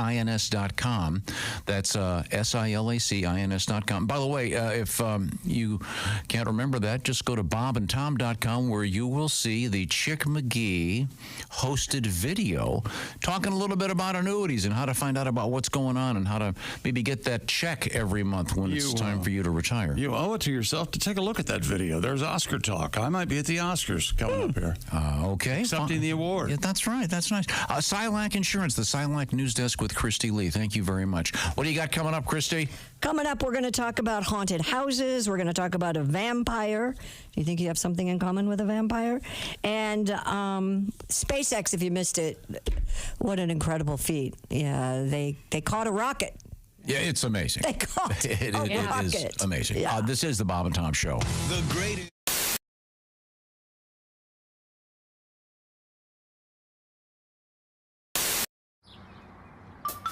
Is that Chick McGee? Why, it sure is. Chick McGee, who knows that an annuity from the folks at Silac Insurance Company means a retirement check in his mailbox every month. Chick works on perfecting his mailbox opening technique. Easy, Mr. McGee. Don't blow that elbow out. Chick isn't quite retired yet. He's just practicing for it. Because one day, Mailbox McGee will be taking his retirement the easy way. SILACINS.com. Silac Insurance Company. It turns and sways. Okay. Well, thanks for the call. Have a great day today. We're going to move And I've got forward. one more thing. May I say one more thing? I've been waiting 20-some years for this. Is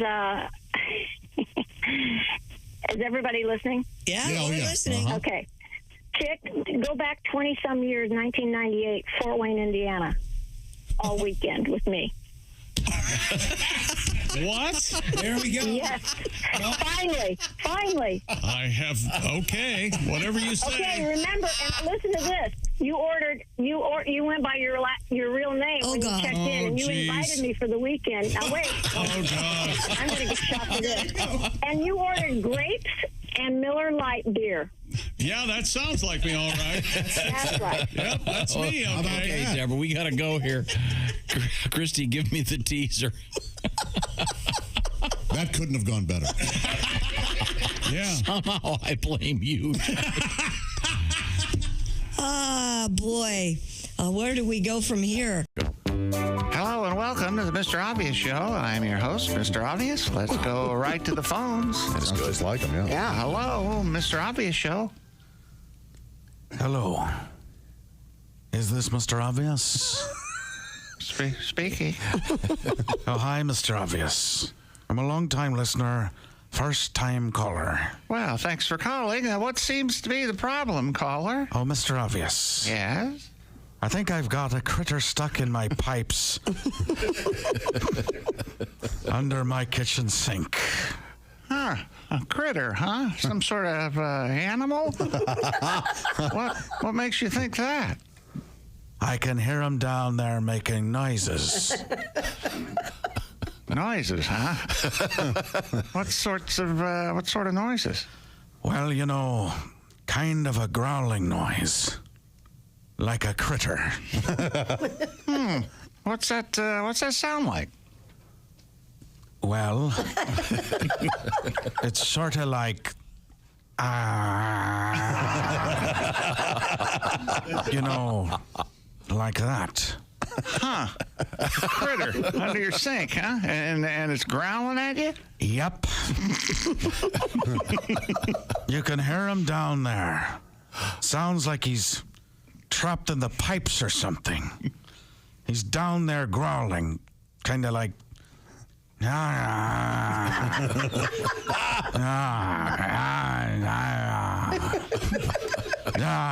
he padding the part? What's going on? I see. So this happens all the time? Mostly it seems like it happens after dinner. When my wife rinses leftover food down the drain. You can hear him down there eating. Eating? Yeah. Huh. You know, like that. Now, caller, is there anything else that seems to cause this growling? Well, now that you mention it, he seems to do it every time she flips that light switch on by the sink. Light switch, huh? Yeah. There's the switch by the sink. But it don't turn nothing on. She'll flip it sometimes while she's doing the dishes, and boy, it makes him mad as anything.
Bofa on the front. What? Bofa on the front. What are we talking about? D's nuts on the back. The new T-shirts. What do you think? What are they going to say again? Bofa On the front. and then on the back, D's nuts. And another T-shirt.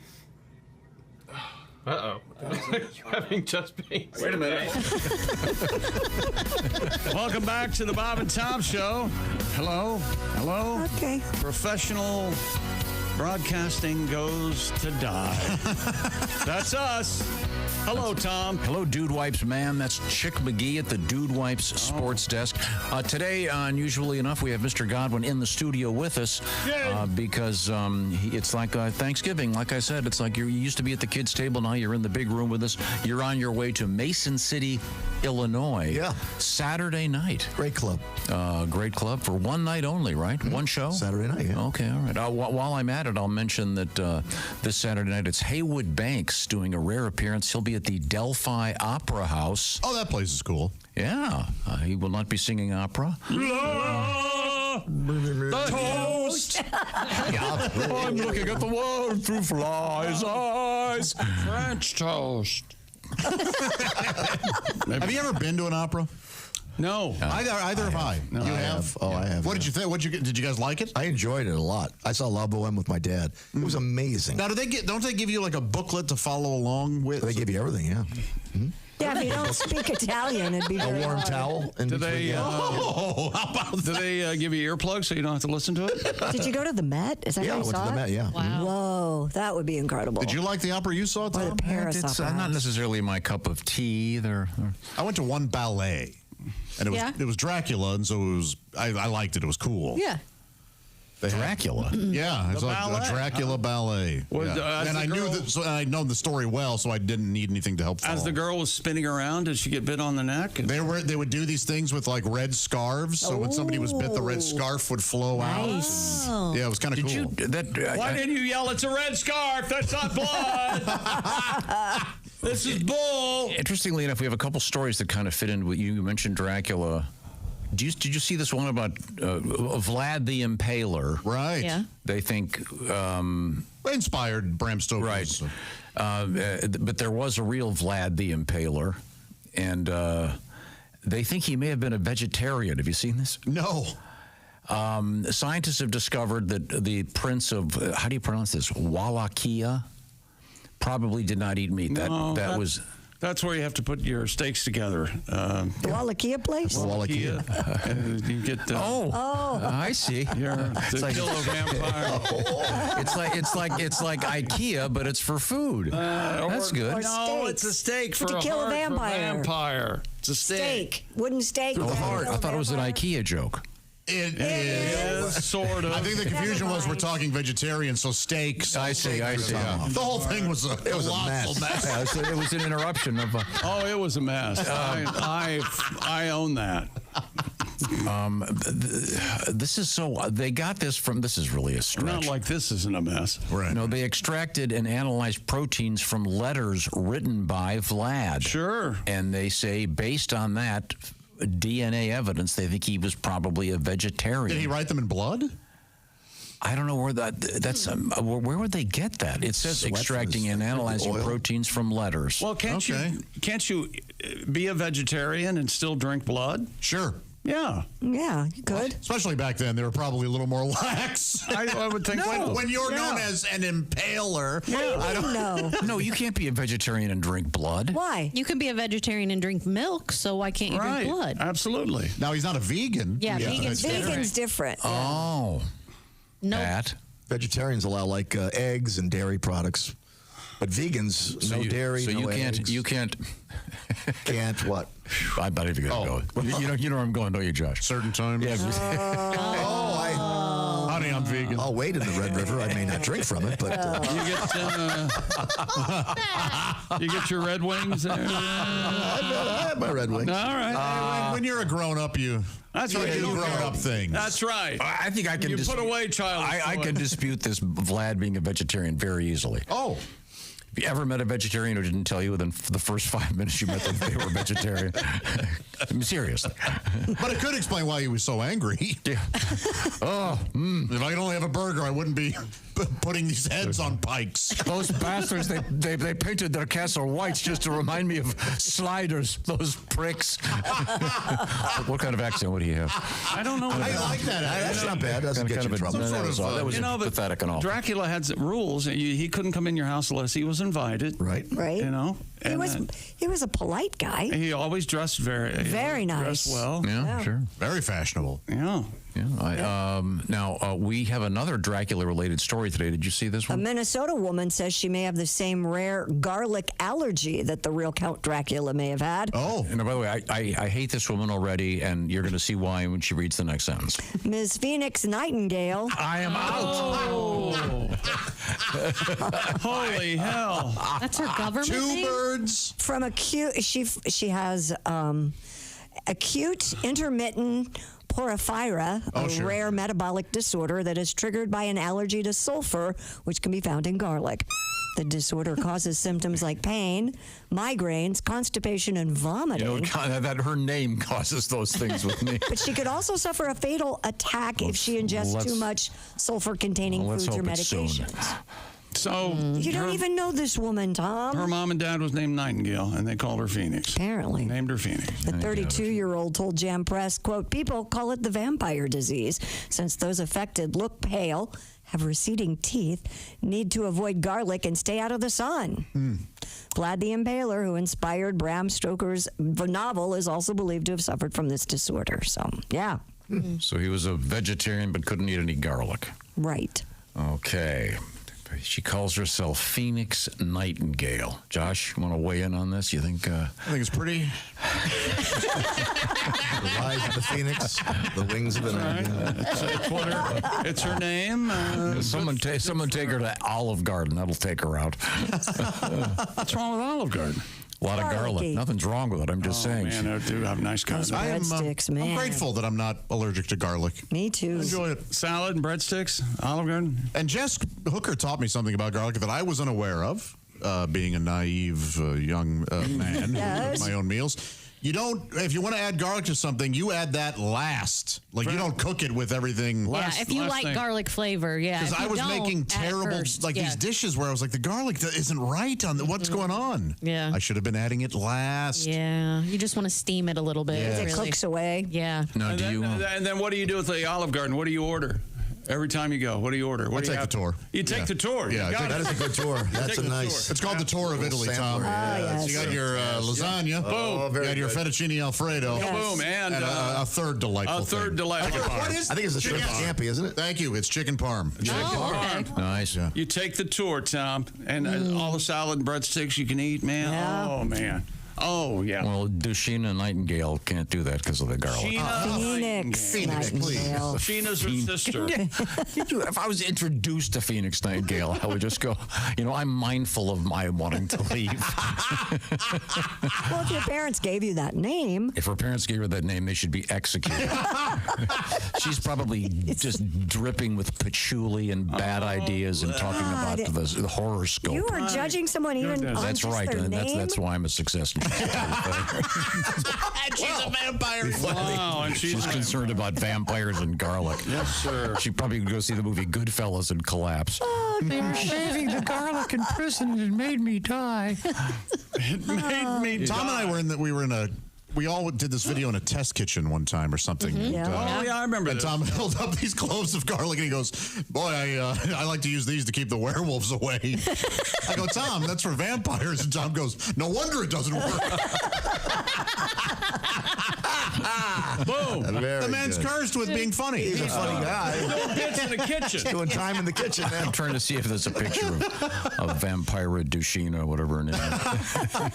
Vampira Dushina. There's also a survey out there that reveals more than half of homeowners think the house they live in is haunted. My gosh, more than half. According to the poll of 1,000 homeowners conducted by Angie.com, 60% suspect the house might be haunted. Nearly 80% of respondents reported hearing spooky sounds at home, including unexplained sounds in the wall. Creaking floorboards. You know what 90% of those are?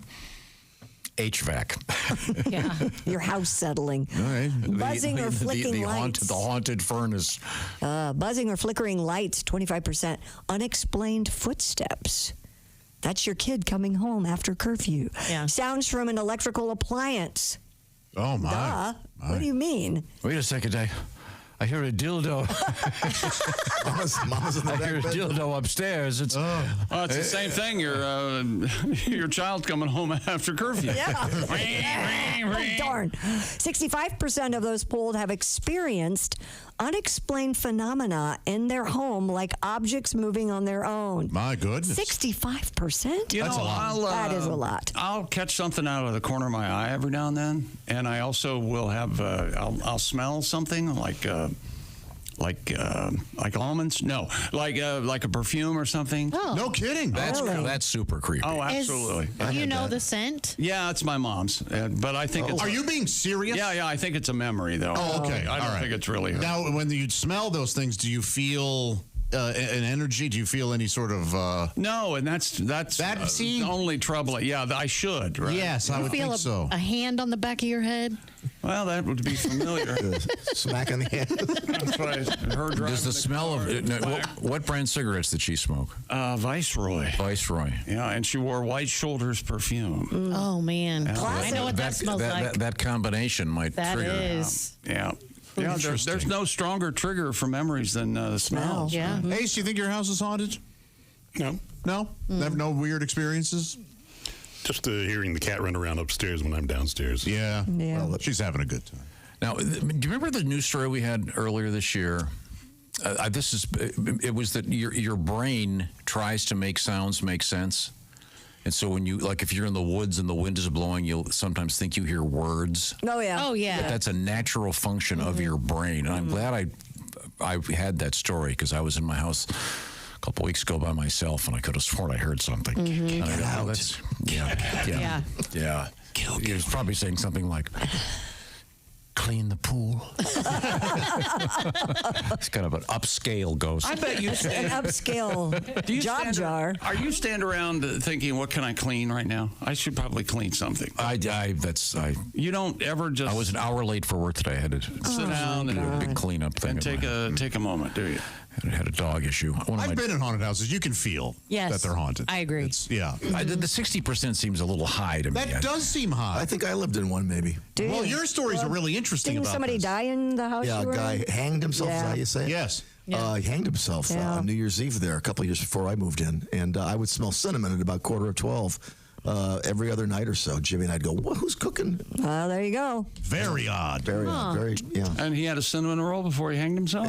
I don't know why it was Fresh cinnamon. out of the oven. Fresh out of the oven. 20% admitted. You know what? If you had cinnamon rolls cooking, you'd really you wouldn't think twice about hanging yourself. Yeah, that's a joyful thing. Yeah, that would really take you out of any sort of. I think so. In fact, usually when you call those 800 numbers when you get the suicide hotline, they just tell you, go get some cinnamon. Maybe he forgot the glaze, and he was. Maybe he had one of those nice hot ciders with a cinnamon stick in it. Yeah. Before. Yeah. You're certainly not in a hanging mood. No. I have a question. What? It seems to me that ghosts primarily don't like living in apartments. That was an apartment, or was it was a house I Oh, it was rented, a yeah. house. I mean, because you don't hear about haunted apartments as much, do you? No, you don't. No, they're out there, You but sure you don't. Maybe ghosts just don't like sharing walls with other people. They don't like the common wall. You're right. 20% of the people in our survey admitted to being afraid of certain areas in their homes. 60% said they would prefer not to be home alone. Okay, wow. That's incredible. Over half of homeowners think unexplained footsteps are the spookiest sounds you can hear at home, followed by 40% who would feel unsettled to hear a toilet flush when no one was around. That would be really odd because that takes power. No, but that happens, though. But what? Sure. It flushes on its own? But you'd be alarmed. No. Yeah, absolutely. You live in a house where the toilet flushes on its own. Maybe the water builds up. It gurgles and goes back down. Yeah. Have you ever been in the first bathroom here, right down there? It does it all the time. Well, that's true. Not really true. It's absolutely. What happens is the flusher gets stuck down. Exactly. Yeah. And so it's constantly flushing. Yes. It didn't do that on its own. No. And I think mine's flushing at home, but when you're doing a load of laundry, the washer does something to the water and It makes it sound like the toilet's flushing. Well, first of all, do ghosts? Do ghosts, are they polite enough to go in the bathroom? Do they have to go? Right? They do not have to go. Yeah. They don't know. Let me get this straight about a ghost eating. Yes. When a ghost eats, do you see the stuff going down his throat and then see the food hanging in his stomach? A ghost does not have to eat. No. A ghost doesn't eat at all. No. And so that means he wouldn't have any excrement. So there'd be no reason to flush. Now, there can be ectoplasmic residue. But That's the green stuff. That sounds pseudoscientific. It's absolutely real and cataloged. So I would appreciate by Bill Murray and Ghostbusters both 1 and 2. Now they took some liberties with the ectoplasm in there. Have you ever seen a ghost, Josh? I have. Where? I was on a ghost tour, and that's handy at Disney. They have this place. They have this place called the Haunted Mansion. That was amazing. Yeah. There are ghosts everywhere. Right. Singing heads. Yes. The first time I did that, it scared me to death. It's a great ride. It's terrific. Yeah. You know who's in there is Tony the Tiger. He's one of the guys. Yeah. Oh, that's right. Yeah. Thurl Ravenscroft. Yeah, one of the singers. He does a lot of the voices. People mistakenly for years thought it was Walt. No, it's not Walt. Yeah. Well, one of them looks like Walt. Yeah, but it's Thurl Ravenscroft, absolutely. So you saw a ghost. Where were you? It was an orb. Yes, I saw an orb, and it was. So it was could have been a reflection from a headlight. Not at all. I'm telling you, I tried my best to debunk what I was seeing. Where was it again? It was at a haunted. It was called the McPike Mansion in Alton, Illinois, one of the most haunted towns, and this place is very haunted, and we saw it appear at the top of the stairs, and it floated halfway down, and then it went up and... Did it look like the head of the Chamber of Commerce? It did not. Were you scared? Tour. I was completely in awe. Yeah. You weren't scared, though. What about that haunted place that you visited in Salem? Is that what you were telling me about? Yes. That I felt things, and I was completely petrified. Because they warned you about going. Had I seen something, I would have fainted. Now, what about Toledo? Aren't you haunted by Toledo? I am haunted by the... I was haunted more so by the Toledo Funny Bone before I went back and made a triumphant return. Yes, you but did. I still have residual fears. Thank you very much. By the way, they're out there, Tom. They're out there. Josh is making a triumphant return to the Grand Falls Casino and Golf Resort. A special show, the Bob and Tom Comedy Tour, will be stopping there coming up October 25th. It's a Friday night. Pat Godwin is your headliner. Al Jackson, Jeff Oskey, and Josh Arnold. That's going to be a great show. I'm just checking coats. Information, GrandFallsCasinoResort.com. Parking cars. I thought you were ushering. Hosting. Oh, I got you. But right now... Mr. McGee? Simply Safe. Old school home security systems only act once somebody's already inside your home. Simply Safe Home Security is changing that with its new Active Guard outdoor protection. It's the only home security designed to prevent crimes before they happen. With Active Guard, Simply Safe's 24/7 monitoring agents keep a close watch over your property and actually stop crimes before they occur. Cameras use advanced AI to tell the difference between friendly faces like family and neighbors and potential threats, alerting agents to be suspicious of individuals before they get close to your home. These agents can talk directly to the intruder, sound a loud siren, flash lights, even alert the police. And other systems only react after a break-in. Simply Safe combines live monitoring and proactive protection both outside and inside your home. Protect your home with 50% off, a swell deal on a new Simply Safe system plus a free indoor security camera when you sign up for Fast Protect monitoring. Just visit simplysafetom.com. That's simplysafetom.com. It's been protecting my compound for over 10 years now. There's no safe like Simply Safe. If you've seen a ghost, by all means, get a hold of us. We'd like to hear your story. Bob and Tom at bobandtom.com. This is the Bob and Tom Show. Want to put your pro football knowledge to the test? Then play Bob and Tom Pigskin Picks every week at bobandtom.com/contest. It's your chance to win a $500 gift card from Steven Singer Jewelers. This is the Bob and Tom Show.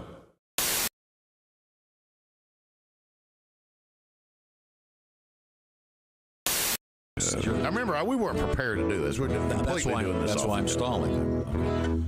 G-L-O-R-I-A, glory. That's not Clint Black Sabbath. No. Now, how do you introduce Mr. Sabbath? I don't know. I haven't done this in 15 years. Okay. But you just take certain lyrics of some songs and put them with another song. I see. Like he's going to play Born to Be Wild.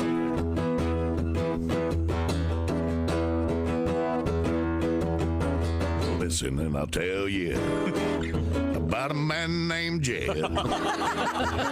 Poor mountaineer, yeah. Barely kept his family fed.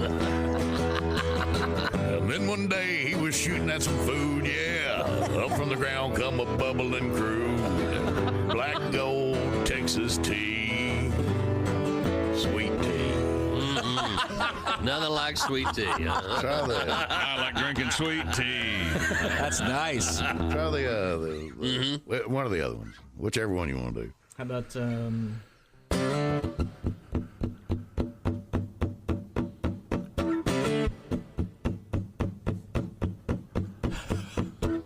Your cheating heart will make you weak. You'll try and try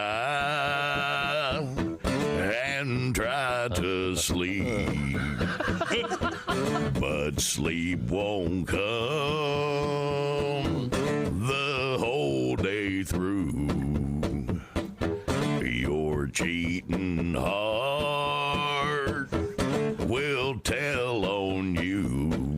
Oh, Lord, yeah. Oh, Lord, All right. This is James Sibley as Clint Black Sabbath. I can't believe I'm doing this.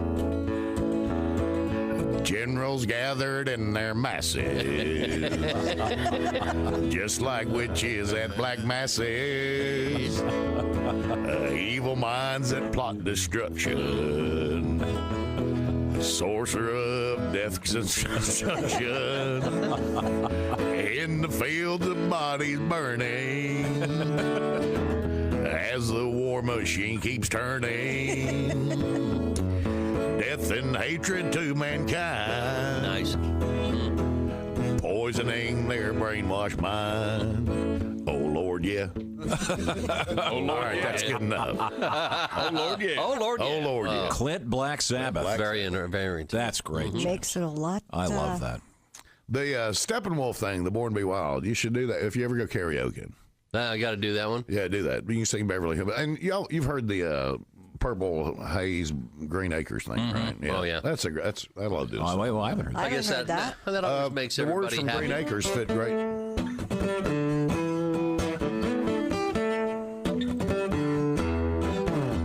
Green Acres is the place to be. Farm living is the life for me. Land spreading out so far and wide. Keep Manhattan, just give me that countryside.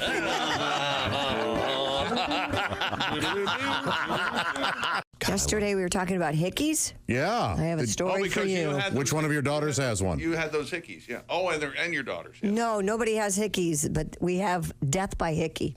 Death by hickey? Mm-hmm. Well. My boyfriend was a vampire. Were that me, I'm sure the officers would stand over my body and say, I have a feeling this is how he'd wanted to go.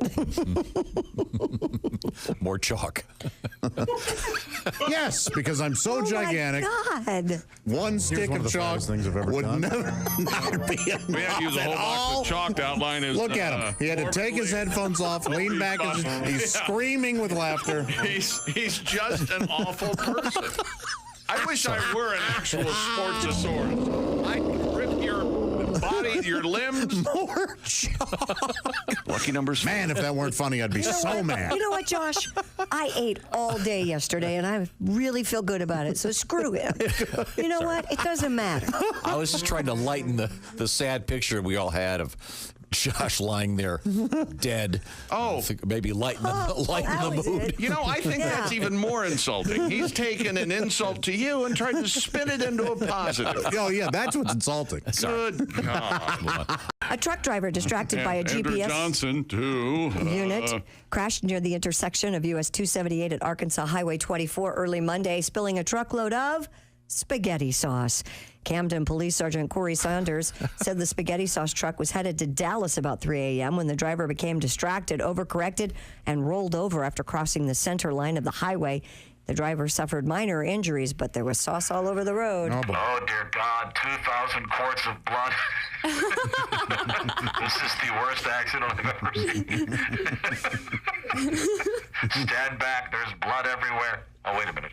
Do we have a garlic bread truck? Yeah, exactly. They just mopped it up with a bunch of garlic bread. Isn't that the best? Yes, it is. God, I'd rather have that than the spaghetti noodles, just the sauce and the bread. What's wrong with you? How dare you put pasta down? I can't eat a whole Kit Kat bar. I can't eat spaghetti noodles. They go I right to can, my hip. but I like the bread part. Better than the pasta? Yes. No, the bread's lovely and the pasta's great too. Here's what Tom's doing. Telling you what you like. Of course he is. Okay. I'm You used know to you that. like the pasta. Here's one of the fattest things I've ever done. Can we have an intro for this feature? We need something like boop, boop, boop, Or just playing Baby Elephant Walk. and now Josh Arnold shares one of the fattest things he's ever done. And broken toilet seat doesn't count. Now this is fatter. This is fatter than telling the guys on the phone when you order Chinese takeout that you need 4 sets of silverware when it's just you. No, it was faking that there was somebody else with. What's that, honey? 2 orders of crab rangoon. Okay. If you say so.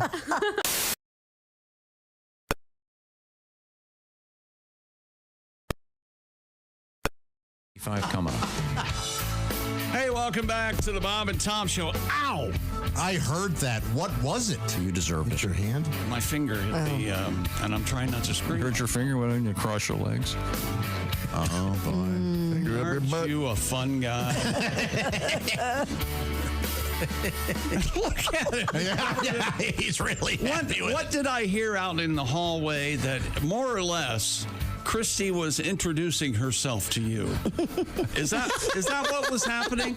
He said I had no idea it was going to be cold this morning, and I said, how did you find out? We do the weather 3 times an hour every day, and he goes, oh, I don't listen to that.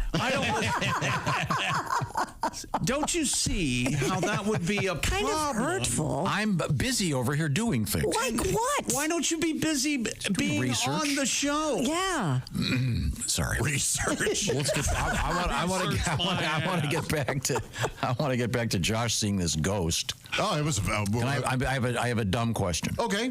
What time of day was it? This was around 9 p.m., 9:30 p.m. Because I have a question. Are there any morning ghosts? Sure. Absolutely. Absolutely. Ghosts appear all the time. Yeah. Oh, they do. They do. Yes. Yeah. Yes. So they're like us. They don't clock in, clock out. And I'm just saying, you never hear about that. It was 8:30. I was driving into work, and there was a ghost in the car next to me. I mean, I have a friend who saw one in his backyard. A little boy playing in the backyard. Yes, during the day. And it was a ghost? Yes. That guy's loaded.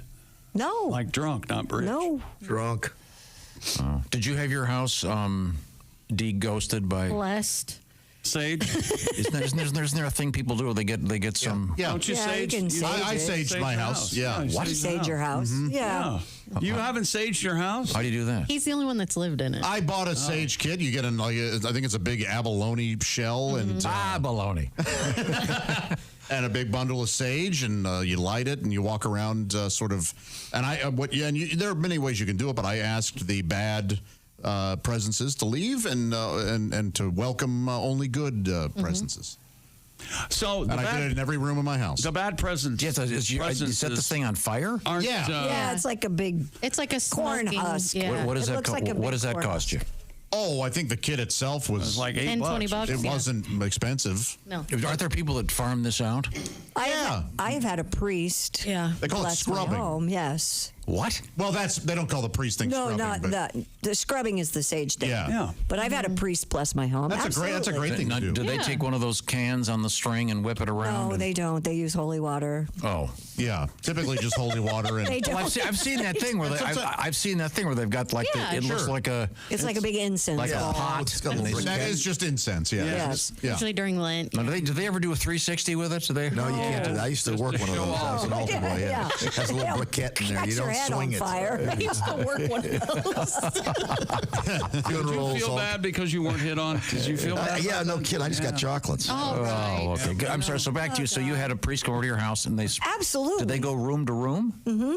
Wow. Well, what good would it be if they didn't go room to room? Yeah, I only bless one room. If you're of the Catholic faith, it's a good thing to do for your new business. Yes, or, I like. It's reassuring. I love that one story you have, Christy. Which one? About. I think it was like a confession or something, and the priest said to you. Oh yeah, I went to a confession one time. For those of you in the Catholic faith, during Lent, they have what's called a mass confession, where they have like 5 or 6 priests come to one church, and then everybody goes to confession at the same time, or reconciliation as they call it now. And so the lines get quite long. Sure. And there are a lot of people trying to get it done before Easter because it's the holiest of holidays. And I had not been to confession or reconciliation for quite a while, and I walked in, and the priest at the time did not know me. Thank goodness. We've now become friends. But at the time, I go, forgive me, Father, for I have sinned, but it's been like 10 years since my last confession. And he looked at me seriously, and he goes, wow, you're going to have to hit the highlights. We got a line. Hit the highlights.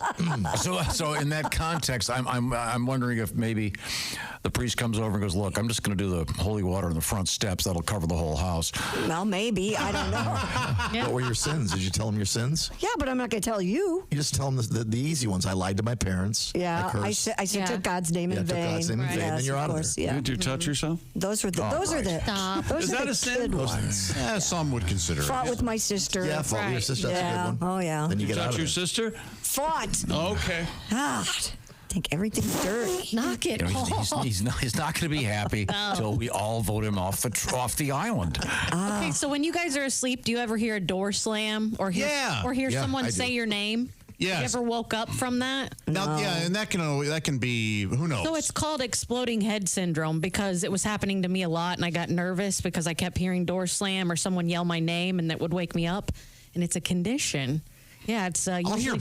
Go ahead. Yeah, it's usually from like stress or lack of sleep. Or, I'll hear music. Oh, okay. Yes. Yeah. All of a sudden, I'll hear a song. And it'll wake you up? Yeah, like I'm not quite asleep, but I'm asleep. Yeah. And I'll go, what the hell's that? Yeah, any kind of audio hallucination like that in your sleep is called exploding head syndrome. Whoa. Yeah. Have you had the thing where you think you're being attacked and you can't wake up? And sleep paralysis. That is You get that, don't you? A lot, yeah. Yeah. How often do you get it? Every 2 to 3 weeks now. Oh, jeez, Pat, that's horrifying. Yeah, it's bad. Because I get it once every 2 years, maybe, and it's as scary a situation. I've only had it twice in my whole life. Wasn't it horrifying? It's the worst. Yeah. I won't go into the details, but yeah, and then you finally wake up, and you're sort of screaming and Good kicking. Lord. Yeah, that's a wild. Have you ever woke up and you're still in your dream? You feel like you're awake, but the dream is all around you? All the time. Wow. Yeah. I'm really good at getting up, going to take a pee, coming back and picking up the dream where I left off. Oh, wow. It's one of the only skills that I have. That's cool. And especially if it's a really good dream. So you can lucid dream. You're aware of your dream being a dream. Like the one I had last night about John Stamos. Yeah, I did that. Is that true? Did you guys get it on? We tried. Did you ride that face? No, I didn't. Give you a full house? No. Oh, I gave you a full he was hitting on me, Pat. Oh, that's nice, Pat. Nice. Now, we were going to get a song out of Pat, but... yeah, we got to wait now. Too late now. Is he an official Beach Boy, John Stamos? Yeah. He's in the band. I don't know if he gets a full He cut. plays drums and guitar and sings. And congas. No, he plays drum kit. He plays congas. He plays He's the not a drum musician. You can't tell me. He is a musician. He's not even plugged Stamos is a in. musician. He's more of a musician than I am. He's a musician like Yoko's a musician. I saw him play drums. I will not allow you to degrade him to that level. Okay. The man is in the Beach Boys, one of the greatest bands of all time. Was Yoko standing next to John? Yep. The whole time, every minute of every day? Yes. But I mean, sadly, okay. There. Time to move on. You think she dove out of the when way? we come back? When we come back? I mean, she didn't even get nicked. Seriously. You're not helping. This is the Bob and Tom Show. This is the Bob and Tom Show.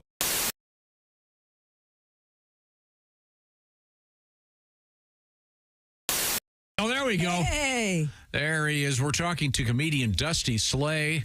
And Dusty, I recognize you right away. You got a full beard, though. The stash is your trademark. You got the you're going kind of for the Jesus if he had glasses and a cap on look. Well, I can't be rolling around out here beardless. I don't need people seeing this chin, you know? I see. Great to see you, Dusty. Yeah, great to see you. I'm pumped to be here. Dusty Slay is a great comedian, and he's got a Netflix special that, as they say, was just dropped. I'll speak English. It was just released. Yes. You can see Workin' Man, which got us talking about the band Rush, Dusty, when we heard the phrase Workin' Man. Well, I'm a little bit of a fan, and someone said that I might get a call from them about some copyright thing with the name, and I said, I'd love to talk to them. Let's do it. Well, you've got a tour going, and Geddy Lee has a book coming out, so we're even. Dusty has an interesting background. You were a working man there for a while. You had some real jobs. Weren't you a waiter for a long time? Oh, yeah. Well, I worked a lot. My dad thinks I'm still in high school. I don't think he thinks I've ever worked a day in my life. He goes, what's this working man thing you're talking about? But yeah, I waited tables. I used to work in Charleston, South Carolina at a restaurant called Hyman's, which is located on the same block as a restaurant called Sticky Fingers. And, I'm not making that up, just telling you where it is. I remember that. That's a seafood place. Hyman's a beautiful seafood place. We've been there. It's great. It is great. Yeah. And you were a waiter there. Were you a good waiter? I think I was pretty good. I had a little bit of an attitude problem towards the end, but I think I was good, People would come in there and they would ask for weird things. They'd be like, they'd be like, I haven't done this joke in a long time, and I even forgot the joke. They're like, these jokes are not on the special. I didn't forget any. They're like, what's a good wine with the fried catfish, And I'm like, I don't know, a Budweiser? There we go. It's a hot joke. It's a hot joke. Dusty, you have done a number of the late night shows. Do you remember what was the first one you did? Do you remember? Very first late night, I did Jimmy Kimmel, and I never tell people to go watch that one. I feel like that one was not that good. The jokes are great, but I don't know how to prepare for a late night at that point. But my first Tonight Show, very good. Cool. Well, let me ask you this. Since you've said that the Kimmel event did not go well, why don't you share? What was the first joke you did on it? Do you remember? Well, I did a joke, trailer park joke. I said, I grew up in a trailer park. We had a lot of fun, but I'm not sure why they call it a park. There were no rides in there, no water slides. We had like an occasional slip and slide or like an old tarp with some Dawn dish detergent. We put our slip and slide over a tree root one time because we was going to jump it. And that's not how that works at all. I like that very much. I hit that tree root. I just got up and got a job, Hello, my name is Alexa. Are you looking for Bob and Tom Radio? Well, it's on me. Just say, Alexa, play Bob and Tom Radio on TuneIn. Hey, hi, it's Tom from the Bob and Tom Show.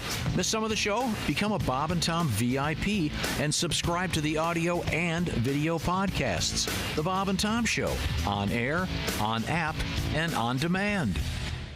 Shall we? Now, comedian Dave Dugan has joined us here in the studio. And I understand you are in the process of downsizing. You're moving from your lifelong home to a smaller facility. Oh, yeah. By facility, I mean a home, not like at last, a supervised facility. The booby hatch. Mother and I are downsizing. When you downsize, you have to have like some sort of cute nickname for each other. I call her Mother. She calls me, what is it? Cheap bastard. and so, but it's a living hell for a hoarder to have to downsize. And then finding the place that you're going to move to. Everything's real important to everybody now with trendy fixtures and the backsplash and all. I just care about the water pressure in the shower. That's all I really care about. Good. Fair It's enough. got to be there should be a setting on a shower head called prison hose. Because I don't want to just get clean. I want to be punished. If I'm not getting what I want from that shower head, I'll taunt it. Is that all you got, Big Daddy?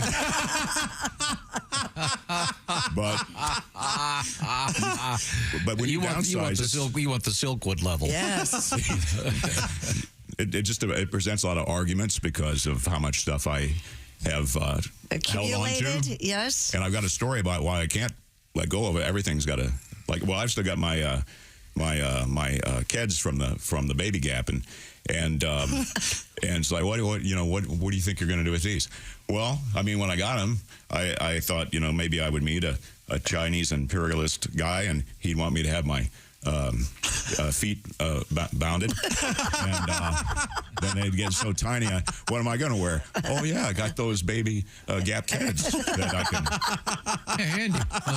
Appetizing ingredients that inspire countless mouth-watering meals with savings beyond low prices, like digital coupons worth over $600 each week and up to $1 off per gallon at the pump, so you can get big flavors and big savings. Kroger, fresh for everyone. Fuel restrictions apply.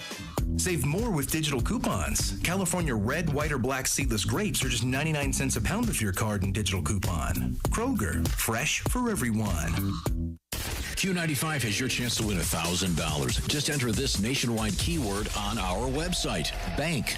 That's bank. Enter it now at Q95.com. 9 o'clock, Q95. It's the Bob and Tom Show. Here's Christy. Q95 Fox 59 weather. Variable cloudiness today with a high of 52. There's a little bit of sunshine out there right now.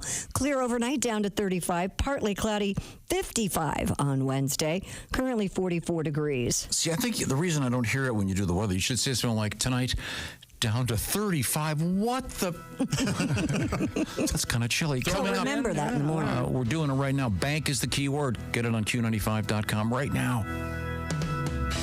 Hey, welcome back to the Bob and Tom Show at the Silac News Desk. It's Christy Lee. Hi. There's Pat Godwin. Hello. Jess Hooker's here. Hi. There's Josh Arnold. Chickster. At the I Hate Steven Singer Sidekick Central, there's Ace Cosby. My man. Oh, well, thank you for the my man. I'm Chick McGee at the Dude Wipe Sports Desk, and here's Tom. My boy. Thank you, Tom. You're talking to me, of course. Yeah. Okay. Ace is my man. You're my boy. All right. Isn't that nice? Let's all be careful. Let's all be careful. No one speaks, no one gets hurt. People are hearing us as we're talking. Okay, just not. We were talking about ghosts, and this interesting story about the number of people that think they see ghosts. And I remembered this article. I finally dug it up here. This is from Live Science. It says, here's the headline: hearing someone call your name in the woods when there's no one around is not uncommon. Because of all the ghosts. It says you're in the woods by yourself and you hear something. Is it a ghost? Is it Bigfoot? Well, scientists say they can explain why people hear their names being called in the woods. It's a phenomenon known as auditory, I'm not going to get this right, pareidolia, maybe, John? Interesting. It's the brain chooses patterns of sound and tries to put them together to have them make sense. So even it might be the wind blowing, but you think it's calling your name because your brain is trying to find the proper words in there. I've heard that. Yeah? Yeah, I was down at this park down the street, walking around. Yeah. And I heard, hey, you in the blue shirt. And your brain was just I thought this can't be a real person. right. You ever see that thing on the internet where whatever you're reading, that's what you'll hear them saying? Do you ever see that? It's like green needle or something, or... Oh, and really? then there's another phrase, and if you read green, that's what you'll hear, and then you switch it up. Oh, and they're really different. They're really both different, but I hear both of them every time. Pretty interesting. Yeah.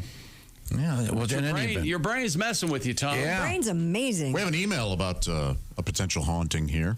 Edward has written in. He says, my dad heard a door slam one time when he was asleep. Turned out it was just me sleepwalking, and I pissed in the utility room. Well, that'll lesson learned. That'll happen. Well, no. Do we have a song coming up? Sure. You want to hear something scary? Yes. Yeah. You were talking about Halloween, right? Yeah. Here's the scariest thing about Halloween. How's that sound? Pretty good? Lovely. Who's that knocking on my front door? I'm watching the game, it's 3:45. There's a tiny Spider-Man saying trick or treat. I'm in my boxer shorts, all out of sweets. The scariest thing you've ever seen is a divorced guy with no idea it's Halloween.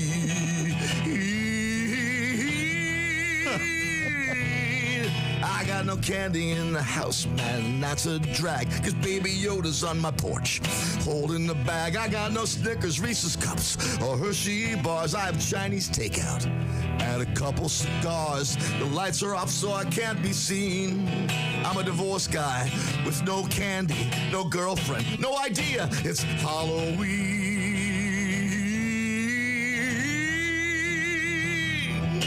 I've got toothpaste, vitamins, and pizza crust, Advil, Sudafed, and Cheeto dust, a fifth of Crown Royal, and a couple of beers, unpaid bills, and a summons to appear.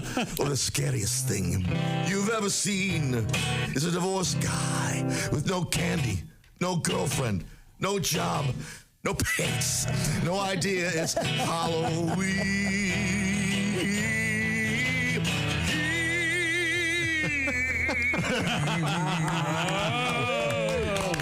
You might want to put the pants on. The shorts on. I don't have any pants. Make it clear that you're not flashing the kids. Is there a video for that song? Yeah. Yeah. Okay. Very nice, Pat. Thank you. You know, Pat Godwin is going to be on the road this weekend. Mason City, Illinois is the place on Saturday night. Oh, nice. It'll be scary. Very great. New York style club, intimate, fun. That is a great place. It is. Now, what does New York style mean? They insult you as you walk in? Yeah. It's got a theme thing. Hey, well, you walk in, you wore that shirt, huh? Nice. New York City. There could be a Seinfeld drop-in. You never know. It's very New York. Okay. Throw bagels at you on stage. And while I'm at it, at the Delphi Opera House, it's going to be Haywood Banks coming up this Saturday. That's going to be great. Now, you know what? We don't plug anybody who doesn't at least call. That's the new rule. He's going to show up now. No. Thanks. I guarantee I get a call this week. Jess, I need a hotel room. He'll be here Friday. I guarantee it. Yep. Awesome. Yeah. But you don't want him on the phone, though. Oh, you don't? No, trust me. Don't look on your face. Is he hard to have a conversation with on the phone? No, but he'll start a song and he'll put his phone down and walk away. He goes, "I'll be right back," and then he goes and does something with one of his chickens. I would love to. We got to have him on the phone now. Haywood has chickens and Who's turkeys. that remind you of? Yeah. Does that remind you of anybody? Why he's your best who friend? can't stay focused? You know, you and Haywood and Godwin are cut from the same cloth. I know. Same guy, different font. Yeah. My buddy Marky and I are the same. Did you ever listen to him? No, he's focused. He knows. He's not focused. It took him 4 years to build my house. Well, that was your wait a minute. Pick up a hammer, for God's sake. He is. Sure. Well, we all got to be something. Right. Okay. Well, let's check back in with Christy Lee at the Silac News Desk. What's happening? A lot of people are talking about it. If you missed it, SpaceX pulled off the boldest test flight yet of its Starship rocket by catching the returning booster back at the launch pad with mechanical arms. It's incredible. Towering almost 400 feet, the empty Starship. It looks like they're showing it backwards. Yeah. I mean, you see this thing plummeting to Earth. All of a sudden, the I smell AI. engine kicks on, and these giant arms. It wasn't plummeting. It was almost. It was slowing down. Slowing down. Yeah. It was meant to land. It was plummeting, and then they turned more or less slow motion as it goes right in and catches. Not a big deal. Not a big deal at all. What do you mean, not a big deal? Are you kidding? Go ahead, Christy. No. Well. The empty Starship blasted off from the southern tip of Texas, arced over the Gulf of Mexico, and unlike the 4 rockets before that ended up being destroyed, this recent demo completed its flight without exploding. 1 out of 5. This is like watching a baby go back into the womb. The first stage booster then flew back to the launch pad. It didn't even go to outer space? Where the launch's tower's massive metal arms, dubbed the chopsticks, caught the descending 232-foot stainless steel booster. So what is this? What are they doing with this? Well, they want to be able to, at some point, send up a rocket and have it return to Earth. To take people up there, to reuse it, so it's not wasteful. Is it a space shuttle? Right now, it's the rocket itself, right. you see. Just a rocket? Yeah, just a rocket. Yeah, One they of the gotta most start sophisticated somewhere. pieces of engineering ever made. Yeah, but for what reason? Nobody's told me yet what this is for. Because Elon Musk wants people to go into outer space and come back. So many people hope he's the first one. They're testing what they want to do on a shuttle on a rocket. Well, why don't they test it with a shuttle? Because then people would die. No, you can put mannequins in there. Or monkeys. They've done that monkeys? before. Or a dog? I'm all for them using monkeys. Some people are mad at it. Oh, okay. Have you seen? But it's like these robot arms. Yeah, they come in and they caught it. They catch it. It's got better hands than the receivers on the Dallas Cowboys. Okay. These are designed to catch rockets. Exactly. Yes. Yeah. So it did what it was supposed to. Exactly. Right. So it's really. But it's an amazing accomplishment of engineering. First time it's If you watch this, it's like, why are you going? There you go. Well, our producer's a space nerd. Of course, he's going to jam this down our throat. All right, now doesn't it look like? Doesn't it look like it's you're watching? It looks like you're watching it backwards. In fact, I think we are. now it's almost stopping. Now look, it's not plummeting. Look at the way the flames are going. This is fake. It looks not fake, Josh. I can't stand how fake this is. That's it. But it's a remote control, right? They're controlling it. Yeah, this is. It's amazing. It's really not that. Did you also see that NASA blasted off a spacecraft headed to Jupiter? Did you know about that one? No. It's not going to get there for what, 6 years? 5.5 years, Tom. Okay, You're very close. When they can do it in a week, you tell me. That's taking a trip for speed of light. It's amazing. They think it's covered in an ice that has a huge ocean underneath this particular moon. Well, that's interesting because there could be life. That's exactly right. They're looking for aliens. Then what are we going to do with it? What do you mean? What are we going to do with it? Bring the life back. You know what we're going to do? We're going to piss off some aliens who are then going to attack us. I don't know why we're mucking around up there. No good can come from that. I mean, we are just hitting the beehive with a stick. Okay, well, thank you very much. That's right. Christy, what's coming up? Coming up, we have a baby that was born in a parking lot of a brewery. We have an owner of a restaurant offering a lot of free babies food. that were conceived in the parking lot. Tell me about it. You're going to have to name him Lager, right? The pandas are coming. The pandas are coming. Oh, and boy, are they ever. Rare bear meat. Okay. As in not cooked all the way? Yes. And by the way, And not panda. If we ever ask Miss Hooker to cook some bear meat, Don't do it. I'd like mine medium. Okay. Okay. What about panda? Would you eat a panda? I would love panda steaks? You would not. You know my goal of being a part of an underground supper club and eating all these things. I would love to. They're black and white inside. Oh, yeah, it's with the panda steaks, they're kind of like Neapolitan ice cream. Chocolate and vanilla? Okay. Great. Right now, the Bob and Tom Show is brought to you by BetterHelp. BetterHelp is all about accessing therapy. Therapy can be very important to you to make sure that you're feeling okay. Maybe you're the best you. Of course you are. Well, you can tweak that with therapy.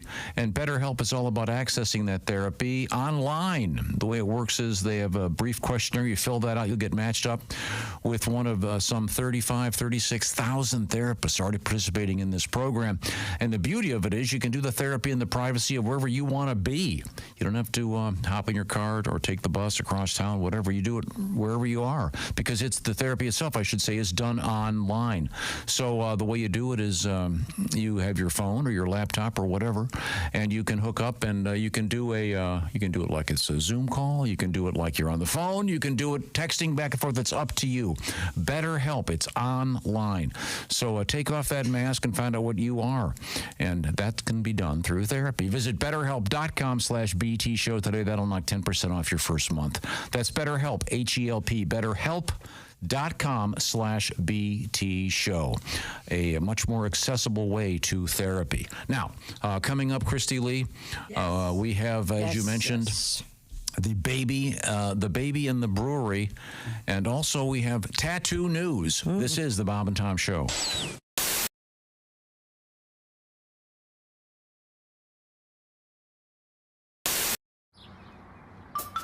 Is that Chick McGee? Why, it sure is. Chick McGee, who knows that an annuity from the folks at Silac Insurance Company means a retirement check in his mailbox every month. Chick works on perfecting his mailbox opening technique. Easy, Mr. McGee. Don't blow that elbow out. Chick isn't quite retired yet. He's just practicing for it. Because one day, Mailbox McGee will be taking his retirement the easy way. SILACINS.com. Silac Insurance Company. I can't help but notice, sir, you're wearing extremely tight, what are those called? They are called Lycra Spandex Pursuit Pants. Now, is that a potato in the front there, or Tom? Glad to see you. Tom. Oh, I'm sorry. Looks like Jim and the twins are pretty cozy this morning, sir. Never hurts to advertise. Yeah, I guess it does. Oh, my God. Okay. Thank you very much, sir. He's smuggling topsoil for an offshore development project. Well, yeah, I always a White Castle. Really? Yeah. I was, God, I was so drunk I thought I was in McDonald's. I ordered a quarter pounder. I got 500 hamburgers. You know what I'm trying to say to you?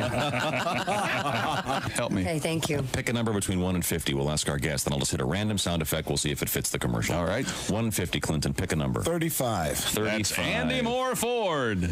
35. Here we go. Heavenly deals at Andy. There you go. You'll think you've died and gone to Pick another number, Clinton. Andy Moore Ford. 27. 27. Andy Moore Ford. Electrifying deals at Andy Moore Ford. Okay, pick another number. Go ahead, Clinton. Any number. 8. 8? Okay.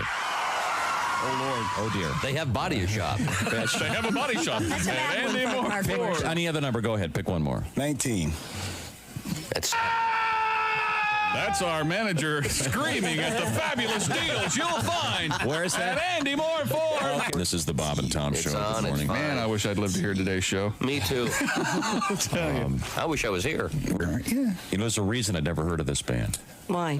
Because this guy had to have his penis cut off for publicity. You know, I prefer musicians who can actually make it on their skill, not on their lack of a dick. So, yikes! I knew you'd. I know how to make it in show business. That's what I said. Yikes! I know how to make it in show business. First, we whip it out, and then we take a cleaver. How does he pee? Sitting down. Or all over the place. Yeah, that was the video. No, that's not true, Clint. How does he pee? Depends. Okay, never mind. Sorry I asked. Hard copy all of a sudden. This is exclusive. Dogs die in the cargo hold? Occasionally. And then they just replace them with a dog that looks similar. They got a big dog farm for these things, man. All the airlines share the same dog farm. Dave, we need a Shih Tzu. Brown face, white feet. We need a Shih Tzu, gate C27. It's a number 8. Yeah. Bring us that number 8. Another newfie coming in on United. Try to take care of that. Yeah, he's stiffering aboard. Come on in. Okay. The big danger at this time of year is the heat. If they were down there, and if the plane is delayed on the tarmac for any reason, it can be a problem. So that was just a story this week that came out. Do the right thing. Drive your dog. Warning folks that are flying their dogs about that. There you go. I ain't making this up. And if it's a small dog, like a little tiny little hand dog, yeah, you can put it underneath your seat. no, just throw it out the window because those aren't real dogs. Those aren't real dogs. This is cool. I like doing radio. How can you change a dinosaur's name? I don't know. Yeah, halfway through. Halfway through. Do you know what the smallest dinosaur was? What? The clitoris. A little red, pinkish dinosaur. Well, congratulations. Wow. You finally got it on the air. Done it, haven't you? Congratulations. Way to go. See, all that filthy lunch talk, and now it's on the air. Are you happy now? Are you a big man saying clitoris? Is that it? See, I always thought the smallest one was the lick-a-lot-of-puss, but apparently. Hello, my name is Alexa. If you have a smart speaker and what to hear, Bob and Tom Radio, just say Alexa, play Bob and Tom Radio on TuneIn. Now, you try it. Alexa, play Bob and Tom Radio on TuneIn. That's the first smart thing you've said to me since you took me out of the box.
Hello, and welcome back to the Bob and Tom Show. Pat Godwin's over there at the Pat Godwin Central. Yeah. Used to be a Doing good. loft now. Yeah, Thanks. that's You look the good. loft. It's the Yeah. loft. Oh, right back at you. There's Christy Lee. Oi. Oi. Oi. Oi. Oi. Oi. There's Oi. Josh Arnold. What song is that? Oi. TNT.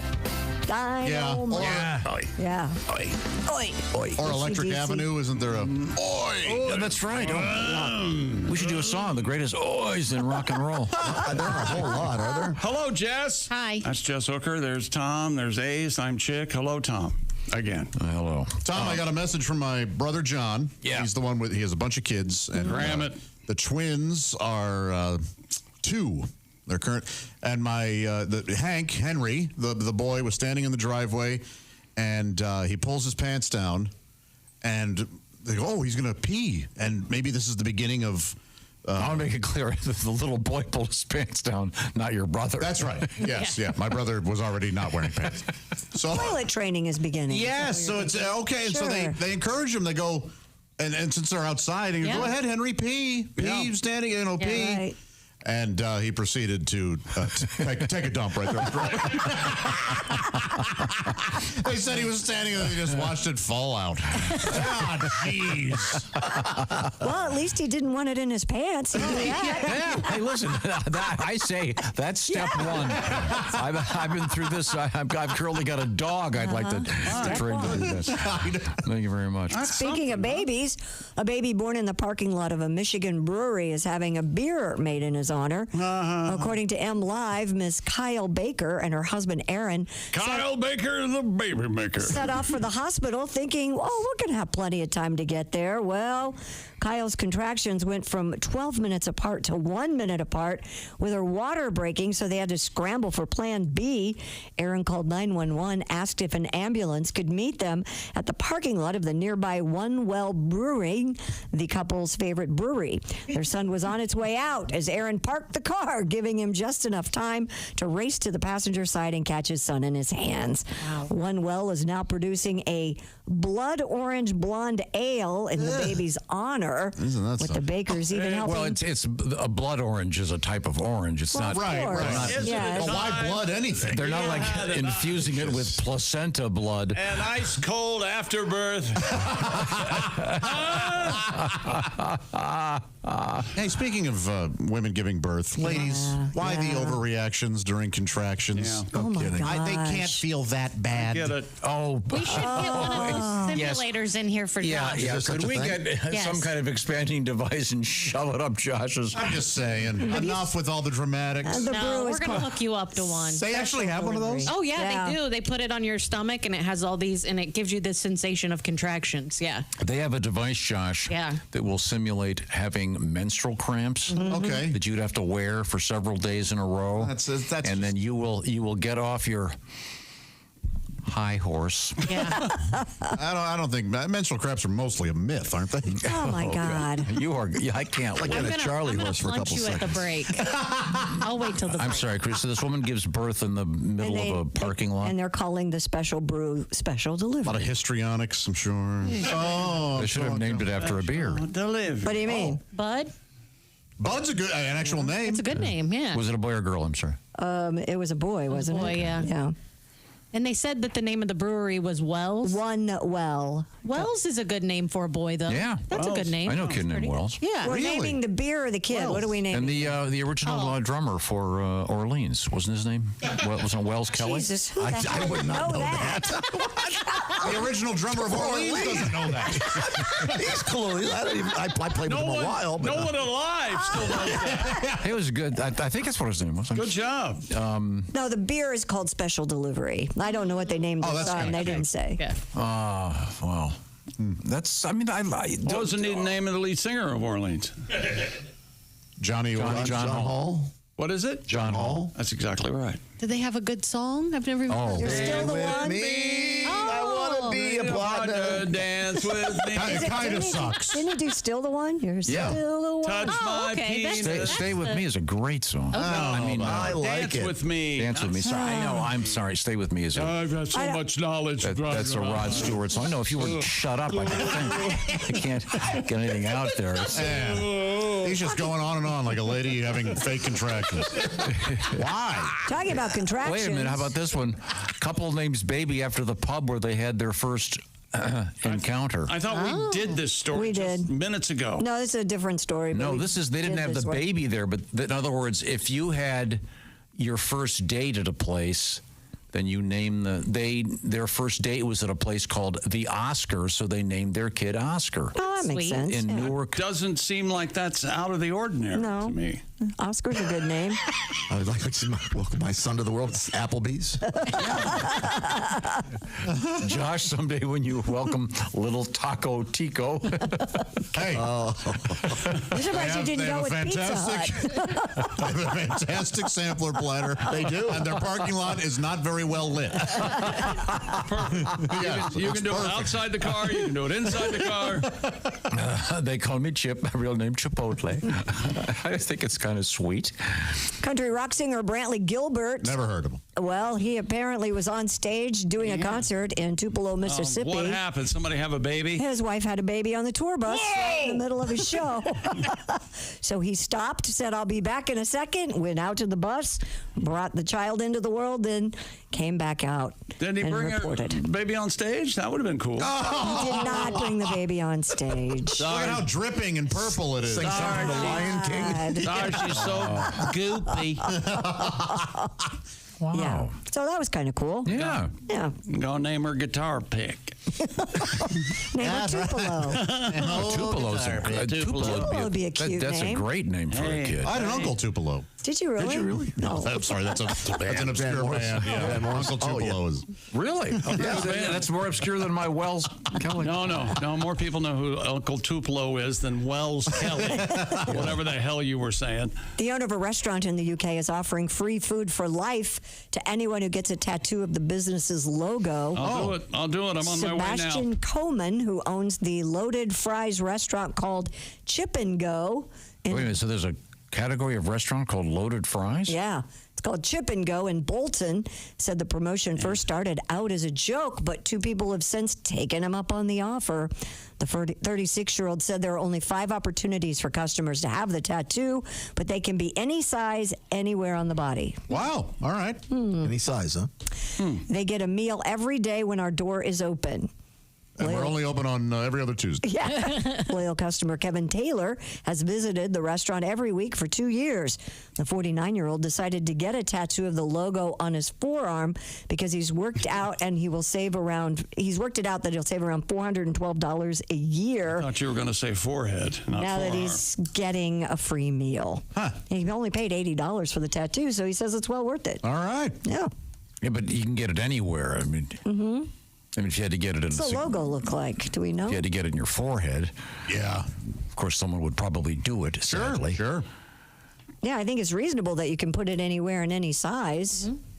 Yeah, the facial tattoo thing, I just don't get it. And it's become more and more popular. Well, I don't know about that. I mean, if it goes from 1 to 2 people, it's 100%. I mean, there are a number of recording artists that have it. Jelly Roll and Post Malone. Yeah, are the ones right now. There's only 2. There's the logo. It's kind of just a written Chip and Go. That's what it says. It's not that bad. Yeah, it's not that bad. It looks like a hideous bruise on his arm. Okay. What do you have against people who are tattooed? I don't. I think tattooing in the face is a terrible. You see that guy? He didn't get it on his face. The guy yesterday that they picked up. You're getting yourself worked up about for a major arrest. He was tattooed all over his face. Well, you don't have time to go see a movie, so you get mad. So you're going to get mad about. You get mad about tattoos. Is that right? Okay. You do look at stuff that gets mad about. You like the feeling of being enraged. You eat it like candy. That's true. I'm enjoying this. I know it. A pair of pandas are preparing to make the journey from China to the Washington's National Zoo. A pair of pandas are coming? Yep. Hot dog. 11 months after the zoo sent its 3 wildly popular pandas, Maijiang, Tian, and Zhongqiuyi, back to China, a new pair of bears is set to arrive. Oh, hey, see the pair of bears. According to a statement by the China Wildlife Conservation Association. I'm sure we can trust their statement. The 3-year-old giant pandas named Bao Li, which means precious Which vigor, means hidden microphone. and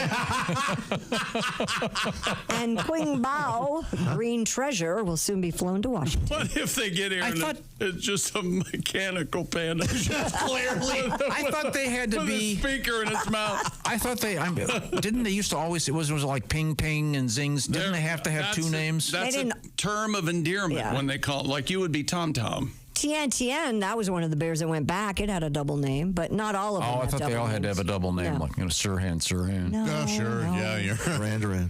Here we go. It's unclear exactly when the bears will arrive in the States, but there likely will be an extended quarantine and checking for microphone period before they're introduced to the public. All right. They're on a 10-year lease ending in April of 2034. Well, So it's a trade-in program? $1 million a year. We They send pay some them. back. It's ridiculous. No, the zoo pays them $1 million to get the bears. I know technically we owe China money, but no, COVID, we're even. Yep. We owe you nothing. Mm-hmm. But see, that will bring obviously a huge number of people to the zoo. Sure. We got to pay. So they'll we make can't afford it to up. buy groceries. We'll be late on Wouldn't you, the if you were, payment. if say you were going to D.C., wouldn't you want to go see the pandas? Sure. Not especially. You don't sound enthusiastic. Christy, you'd go for sure. I would go, but there was a zoo not too long ago that returned the pandas to China because they couldn't afford to keep them anymore. Yeah, that was a lesser. Yeah, it wasn't the D.C. zoo, but That was like, it was in Europe somewhere. You think they have scratch and dented pandas? They have red pandas? Is that a thing? Yeah, but they're different. Not They're quite. like They're not. They have dog boxes or something. You aren't can they? get the ones that are the scratch and dents are the ones they look just like black bears because they're black bears. Oh, okay. yeah, that zoo was in Finland. I remember now that had to send the pandas back because they couldn't afford to keep them. But So China, they're the only ones that own pandas. They're real jerks about it. Yes. That's why I would not. I would not support that zoo. Hasn't there been a panda born here, though? I thought there Yes, there was one born at the National Zoo, but that was the what I one that thought. went back with their mom and dad. That baby went back just recently. What did they ask the baby about it? Maybe he wanted to be in them. Well, you know what? Just because he was born here didn't mean he gets to stay Let's here. ask the panda if he wants to live here or China. Well, they're automatically a citizen if they're born here. That's exactly right. Even a bear. That bear was ours. So that panda bear has dual citizenship. Mm-hmm. 2 passports. Yeah. One for the black part, one for the white part. That's Like Michael Jackson predicted. I know. like Blanket? What is Blanket Jackson up to? Poor Blanket. What's he doing Is he right 24? He had to have changed I his met name Blanket too, Jackson. right? I met Michael, yeah. They were, all his kids were with him. That wasn't his real name. Yeah, it Yeah, is. Blanket. Like They in gave Prince. him Blanket. That's what happens when you have a psychopath for a father. You get named blank. Yes. I'll bet he's not doing 23andMe. Oh, man. Jesus. Hey, she said, changing the subject. Yeah. A woman in Washington State who had been feeding raccoons around her house was suddenly inundated with over 100 hungry raccoons. Or maybe Did you see any of this video? or debilitating This Lyme is disease. like an Alfred Hitchcock movie. It is. This idiot. God. You wonder why the raccoons here? Because you're feeding them, you moron. Kitsap County Sheriff spokesperson Kevin McCarty told King 5 News We're the kings of TV. King the 5. woman called deputies after the raccoons surrounded her home demanding food. A woman called deputies. That's a weird name. Woman The called woman said she started feeding raccoons about 35 years ago without issue. I heard during the report that one of the raccoons was humming dun dun dun dun dun dun as they were trying to get in. She said about 6 weeks ago, the raccoon population exploded with the animals swarming her property looking for a meal. Yeah, I wonder why. Oh my God. Yeah, the incident serves as a reminder, she said, not to feed wild animals. Well, now it's a little late, isn't They're it? going to get a time machine over there and for the Davy Crockett hat. collection from 1958. She said when she called the police that she'd called a trapper before she called police. They wanted $500 per raccoon to trap. Whoa. Yeah. What are those hats going for these days? They don't. They trap them and release them somewhere else. I don't think you can get a hat. I don't think you anymore. can find a real raccoon. No. I'm sure you can somewhere. I bet you can. Oh, Really? that was a huge fad in like 58. But even those were mostly fake. Yeah. Those were made of real raccoons? What a ripoff. What's wrong with you? I have a neighbor that feeds squirrel, all these animals, and so I see they're always. You know who that is? Yeah. Jessica Olsman. Our backyards butt up against each other. Yes. Guess what's going to happen? We're already. When they go underneath her car and eat the wiring. Yeah. I can't put birdseed out because of Olsman. Why? Because of squirrels? She comes over and eats. She just pecks away. She out there with some cheese in the tray, and well, it's a fair trade-off to see her in my bird bath. When those critters eat her wiring, it'll. Better. I hope she has a garage. This is a scary scene if you've seen all these. There's a lot of raccoons. It's a wild scene. Aren't they cute though? Don't you like them? Raccoons are cute when they're not in your trash. They're trying to tell you who they are. They have masks. They have thumbs. Mm-hmm. They're up to no good. Would you rather have a bunch of raccoons or a bunch of possums? Raccoons. Yes. Do you have squirrels that taunt your cat? Not really, but they come up and to the windows and the cats just watch them. Yeah, but they don't taunt them. I have a squirrel that will taunt my dog. It's awful. Possums are nasty. Yeah, they hiss. Yeah, possums are good for you. Good for your yard. They take care of pests and stuff. They're a good thing to have. What do they eat? Like weevils? Like grubs? Yep. They eat a weevil? I don't have any boll weevils, do you? Well, you might have. Are those still a thing? No. I don't know. Maybe I have enough possums to eat the boll weevils. You don't know. There's a couple good songs about those critters. Could we move on? We got a special thing up and running. It's called Bob and Tom Pigskin Picks. Check it out at bobandtom.com/contest. Speaking of that sort of thing. Picking them. We're in the heart of football season, and Prize Picks, the best place to get real money sports action while watching football. Prize Picks has made daily fantasy sports accessible to everybody, and the app is so easy to use. Just pick 2 or more players across any sport, then pick more or less on their projection, and you could win up to 100 times your money. Your lineup can have a player from football, baseball, and hockey if you want. That's right. Prize Picks even invented Flex Play. You can still cash out even if one of your picks doesn't hit. Check out prizepicks.com or just download the Prize Picks app today and use the code TOM and get a $50 credit instantly when you play $5. That's code TOM on Prize Picks and get $50 credit instantly when you play $5. Shouldn't it be code Chick? You're reading this. Tom, what's this about? I'm currently in talks. You don't even need to win to receive the $50 bonus. It's guaranteed. Prize Picks. Run your game. Must be present in certain states. Must be president? Yep. And is this lawful to wager? Visit prizepicks.com for restrictions and details. Thank you very much. Sure. Did I help? No, not at all. Might want to. You got a dirty look. Yeah. There's a Panda Express opening. You might want to go cut the ribbon. This is the Bob and Tom Show. Become a Bob and Tom VIP and get your Bob and Tom fix 24/7. Get all the info in the VIP area at bobandtom.com. This is the Bob and Tom Show.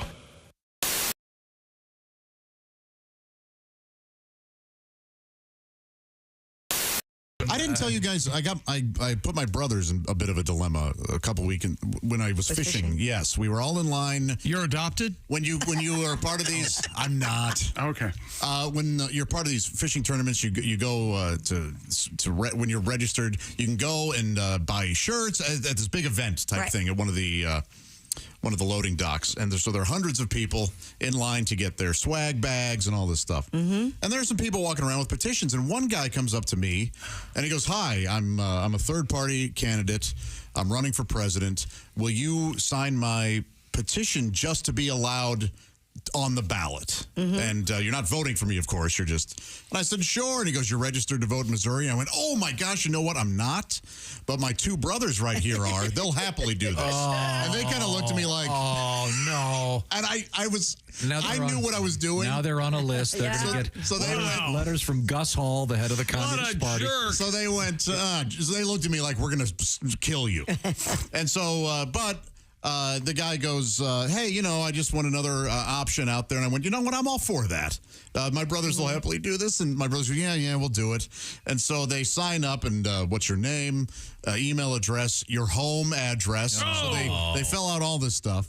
And I'm talking to the guy. I go, so are you getting a lot of signatures? And he goes, yeah, things are going pretty good. And he's a middle-aged man, you know, normal looking. He looks at me and he goes, I'm a telepath. And I went, oh, is that right? And he goes, I speak to people through the television.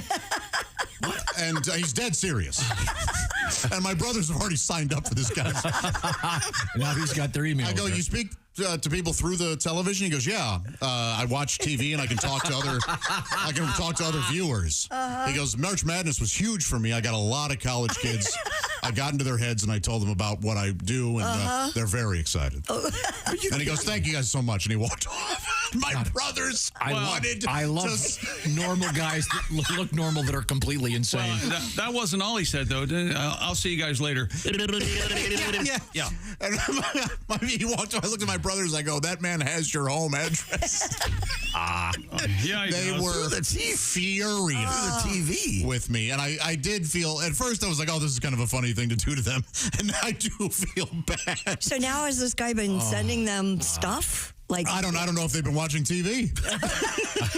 Yeah, why does he need their address if he can just go into their homes on the television? If that happens next time, please ask if you can do a selfie with the guy. That's crazy. I'd give anything for them to go home. Hey, how you doing? Remember me? I was out at man. Hey, what's going on? You got some nice plates here. Nice. Hey, it's Josh from the Bob and Tom Show. Thank you for watching this morning's show. To listen, just go to bobandtom.com, check out the list for a station near you, or stream the online radio station on our website and the Bob and Tom app. The Bob and Tom Show, on air, on app, and on demand. This is, I'm going to take this out, and I'm going to let any of you decide if you want to. This is let Josh handle that. This is a big one. There you go. The last one. Let Josh handle that. Josh is a good handler. Josh can handle that. Yeah, I can take it. From here. There you go. Looks like a curling iron. Hello. Oh, it's a rabbit. Yeah, this one's not messing around. No. And what's great about it, Sadie, it seems to me, is that you can. Well, this hits everything, doesn't it? It's it looks like you could hit a fastball. Okay. Okay, so you see that button, the button in the middle where your thumb is there? Mm-hmm. That turns it on. Right. And now the two buttons on the sides turn on the other features. So why don't you go ahead and there you those go. buttons. Oh, so it's like a reciprocating saw there. It's alive. So the one button controls the shaft of it, if you will. Right. Now, what's happening is not only do you have an up and down motion Wait with a minute, it is going up and down. It's also turning right to left in the center of the shaft, so you're going to get, that's going to work your G-spot? No, they actually, the tip will go in and out as this does massage the Grafenberg spot. Yeah, very good. Yeah, that's going to say, That's right. That's so big, it's going to be saying hello to your kidneys. Holy cow. Josh, the way you grip that looks like you're familiar Well, I with wanted to use my hand. To feel. Yeah, And it's got the rotating beads right here stimulate more nerve endings. Isn't that interesting? You know, it looks kind of like, anatomy. if you're trying to imagine this, it looks like one of those lava lamps. Yeah. That's right. Has kind of a gooey look. A gooey look? Yeah. Now, does the Grafenberg spot, does that have anything to do with the Grafenberg Zeppelin? Is that anything at all? Is it the same guy? Or? I think the first woman that put that in said, oh, the humanity. Oh, okay. Now, it doesn't end there. You see this butterfly-looking thing? It looks like a cobra. What is the two little prongs there? Well, these would stimulate the pleasure button of the woman, while the wings of the butterfly sort of stimulate the labia. The vulva. Yeah. Yep, the labia, the vulva. That's right. Josh, you are so good. Or Alexis. I mean, this really... Vulva, Alexis. This really works everything. I mean... You're not going to miss. You can't. It'd be hard to miss a spot. Might be hard to get it out. That epitomizes busy. Yeah. Would you like to hear it? It's very, very busy. Okay. Yeah, that's buzzy. Now, what's the purple? What's the purple one called? It's going at it. That's called the Pure Pleasure Self-Thrusting Rabbit. Barney edition? Self-thrust. It should be called the Home Wrecker because it's really amazing. It's waterproof. It covers all your different pleasure spots. And what's fun is there's so much variety to it. The toys today are so advanced. They're so high tech. It's really fun to actually even pick them out with your partner. Thanks, Sadie. Once again, it's ticklekitty.com, and it's whole bunch of stuff. And follow me on Instagram if you guys would like, at Dr. Sadie Allison and Tickle Kitty and Go Love. Wonderful.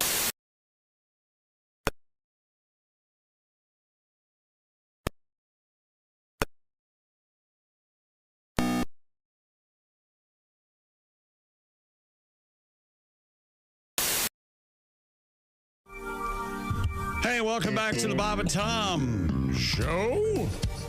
Hello, Tom. Thank you very much. Over there today. I'm doing fine. How's the Dude Wipe sports test doing? Amazing. Let me tell you about Dude Wipe, Tom, can I? Please. Dump that paper towel, that TP, that nasty toilet paper. Ew. It could have splinters in it. You don't know. I tell you what I know. Dude Wipes. Cleans better than dry. It's just that simple. Try Dude Wipes for the best clean, pants down, Tom. Thank you very much. It's like a shower in the middle of the day. I look around the room. I see Josh Arnold. He is over at Sidekick Headquarters. I am handsome and funny. And Sidekick Headquarters, of course, sponsored by our buddy Steven Singer at IHateStevenSinger.com. And Steven Singer, by the way, every week it's $500 gift card to Steven Singer Jewelers for our winner in the Bob and Tom Pigskin Picks. Get your entry in before Thursday evening, please. For this week's games, if you're a pro football fan, all you got to do is pick the winners. Don't even worry about the spread. Now, before we move on, it's important we have something like a touchstone every day, and that, of course, is this. Who's that sexy man with a deep voice? Ace is with his joke of the day. I'm handsome and hilarious. You are, Ace. You are. Halloween right around the corner. You ever wonder what a witch's car sounds like when it starts? What does a witch's car sound like when it starts? Broom, broom. That was Ace Cosby's joke of the day. I mean, it occurred to me, but that was going to be the part. But I went, that's far too soon. Yeah, right? No, it can't. No. Yeah, good, possibly good. Yeah, but it was. Okay, thank you very much. Thank you, Ace. Thank you, Ace. Christy, you know why witches don't wear underwear, right? No, why? Better grip on the broom. Oh. Labia joke. No. What do male witches ride? Labia statement. Hey, Never had one of those. Hey, what do male witches ride? I don't know what. What do warlocks ride? I don't know. If they can't, can you ride a broom with a? Well, if you shove it up the wings, it's much like riding a Schwinn, except it's not. Have you ever touched an elephant's the end of an elephant's trunk? I haven't. Does it like grab like fingers? Doesn't it like? It moves like squeeze and stuff. Oh, I don't know. Like lips. Yeah, I think so. Well, it stole Tom's keys. Stuff up. You think anybody's ever tried? It's slimy. You know something? You know what time it is? I think probably. I think maybe we should have kicked him out 4 hours ago. Circus pervert. Could we play the theme music? That's the sound an elephant makes when you try to hump its trunk. Thank you. Very helpful. Thank you very much. Is this time for this? Yes. Yeah. 30 seconds too late. It's the Ides of October, everybody. Beware. The 15th. Beware. This is not. Pull the string. Oh. Grace Beadle. Grace Beadle, the mother of the Beatles. Beedell. Oh. Famously wrote a letter in 1860. Ms. Hooker, do you know who that letter was for? I don't. Grace Beadle. I know. You do? She was 11 years old. She wrote a letter to an important person in 1860. She had a request. 1860. A President of the United States. An aesthetic request. Shave your beard, Lincoln. Yes. Am I right? Telling him to grow a beard. Oh, I thought it was to shave. No. Oh, the little girl liked beards, huh? Okay. I wish you'd grow a beard. Grow very famous. So weird. It was weird for her to do. Then we skip ahead a few hundred years. It wasn't to shave a beard. No, it's I to think grow it a was beard. to shave. I think you're wrong. I've always said shave. I think It's to grow a beard. No, I don't think a little girl would want to Fact check this man. guide it. Yes. Tired of your lies. Why can't we have you fact check? Fact check. You're not the end all be all, mister. You want me to fact check Grace? I think think always about heard it. shave, A little yeah. girl wouldn't think a beard was fun. They'd think a clean-shaven guy would be nice. I'm just saying. This is Dear Sir. Yes? She wrote, my father has just home from the fair and brought home your picture and Mr. Hamlin's.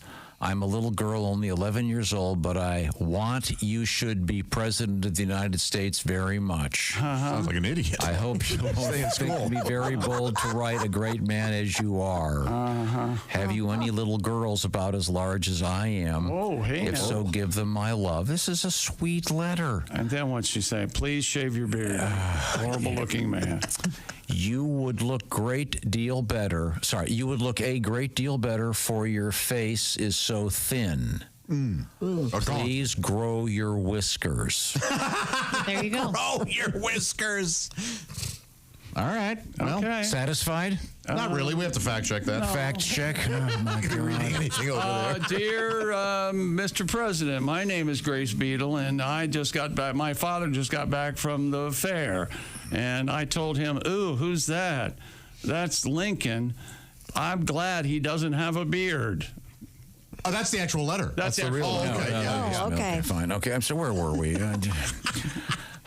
1951, I Love Lucy debuted on That's not true.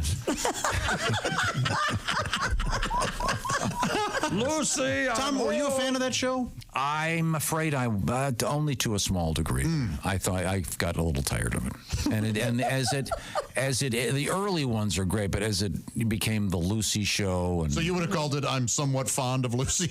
yeah, I mean I love Lucy. The early ones were fine, but remember she kind of continued doing different versions without the Desi question and is, wasn't a lot I better, love like Lucy. Mr. Mooney. And Oh, there were a ton of other Lucy. There was the Lucy show. Yeah, we're talking about the Let's original. just concentrate on I Love Lucy. Yeah. Did you like Well, that? she was a redhead. You know how he feels about redheads. It was black and white. Yeah, I couldn't tell. I didn't know she was a redhead. Oh. He hates Firebush. that red bush. He hates it. Hates Fire pie. Right there. It's the term. That is better. Right there at eye Okay, level. here's an easy one, Hooker. Pay attention. Okay. Kansas City Royals, George Brett, 1980, forced out of the World Series. Why? Oh. I don't know. Greased the bat, the ball, something. I'm not sure. Oh, pine tar. Pine tar. That's close. Yeah, no? Hemorrhoids. He was known for the pine tar What? incident. The very famous. Josh, do you want to help me here? He went on the injured list because he had hemorrhoids. Yeah. And they didn't say why, but then somebody kind of outed him that he had hemorrhoids. Or hemorrhoids. Yeah, hemorrhoids is what Fonz gets. How bad would your roids have to be that you couldn't play? But they forced him out? They made him leave? No, he had needed to to be out. leave. Yeah. Oh, I thought they were like, no hemorrhoids. No. You can't play. Did he end up doing a hemorrhoid commercial? Maybe. I don't know. Did he? You know, if you bat with hemorrhoids or hemorrhoids, they could burst. Boy. Yeah. How would you like a hemorrhoid to burst? That's a problem. You bleed. They can burst? It's sadly the hemorrhoids kind of overshadowed his career. That's so sad. Not really. This is a footnote. In Tom's mind. yes. Okay. He's like a lifetime 300 hitter. Yeah. Happy birthday, Frederick Nietzsche. Oh, Nietzsche. With the ridiculous, he's like a mustache, like out to here. Yeah. You know, a little girl wrote to him. Yeah, she was Yeah, you look like. I was at the fair with my father. All right, I'm going to go poop. Okay. Thank you very much. This is the Bob and Tom Show. Thanks for listening to the Bob and Tom Show this morning. Catch any part of the show you missed later today on our YouTube channel. Texting enrolls you into recurring automated text messages. Consent not required to purchase. Message and data rates may apply. Hey, Dan, how you doing? Haven't seen you around the gym. Yeah, I've really fallen off. Since I turned 40, I just don't get the results I used to get. Could be lower testosterone. I went through it a while back. I got Nugenix Total T, and it's made a huge difference for me. I've seen that on TV. Is it for real? Oh, yeah. The key ingredient is something called Tesnor, which helps boost free and total testosterone levels to help you trim up and stay lean. And it's made a difference for you? Man, I feel like I'm in my 20s again at work, in the gym, and in the bedroom. Are they still giving out complimentary bottles for people to try it for themselves? Yes. You just need to send them a text. Text ROCK to 32.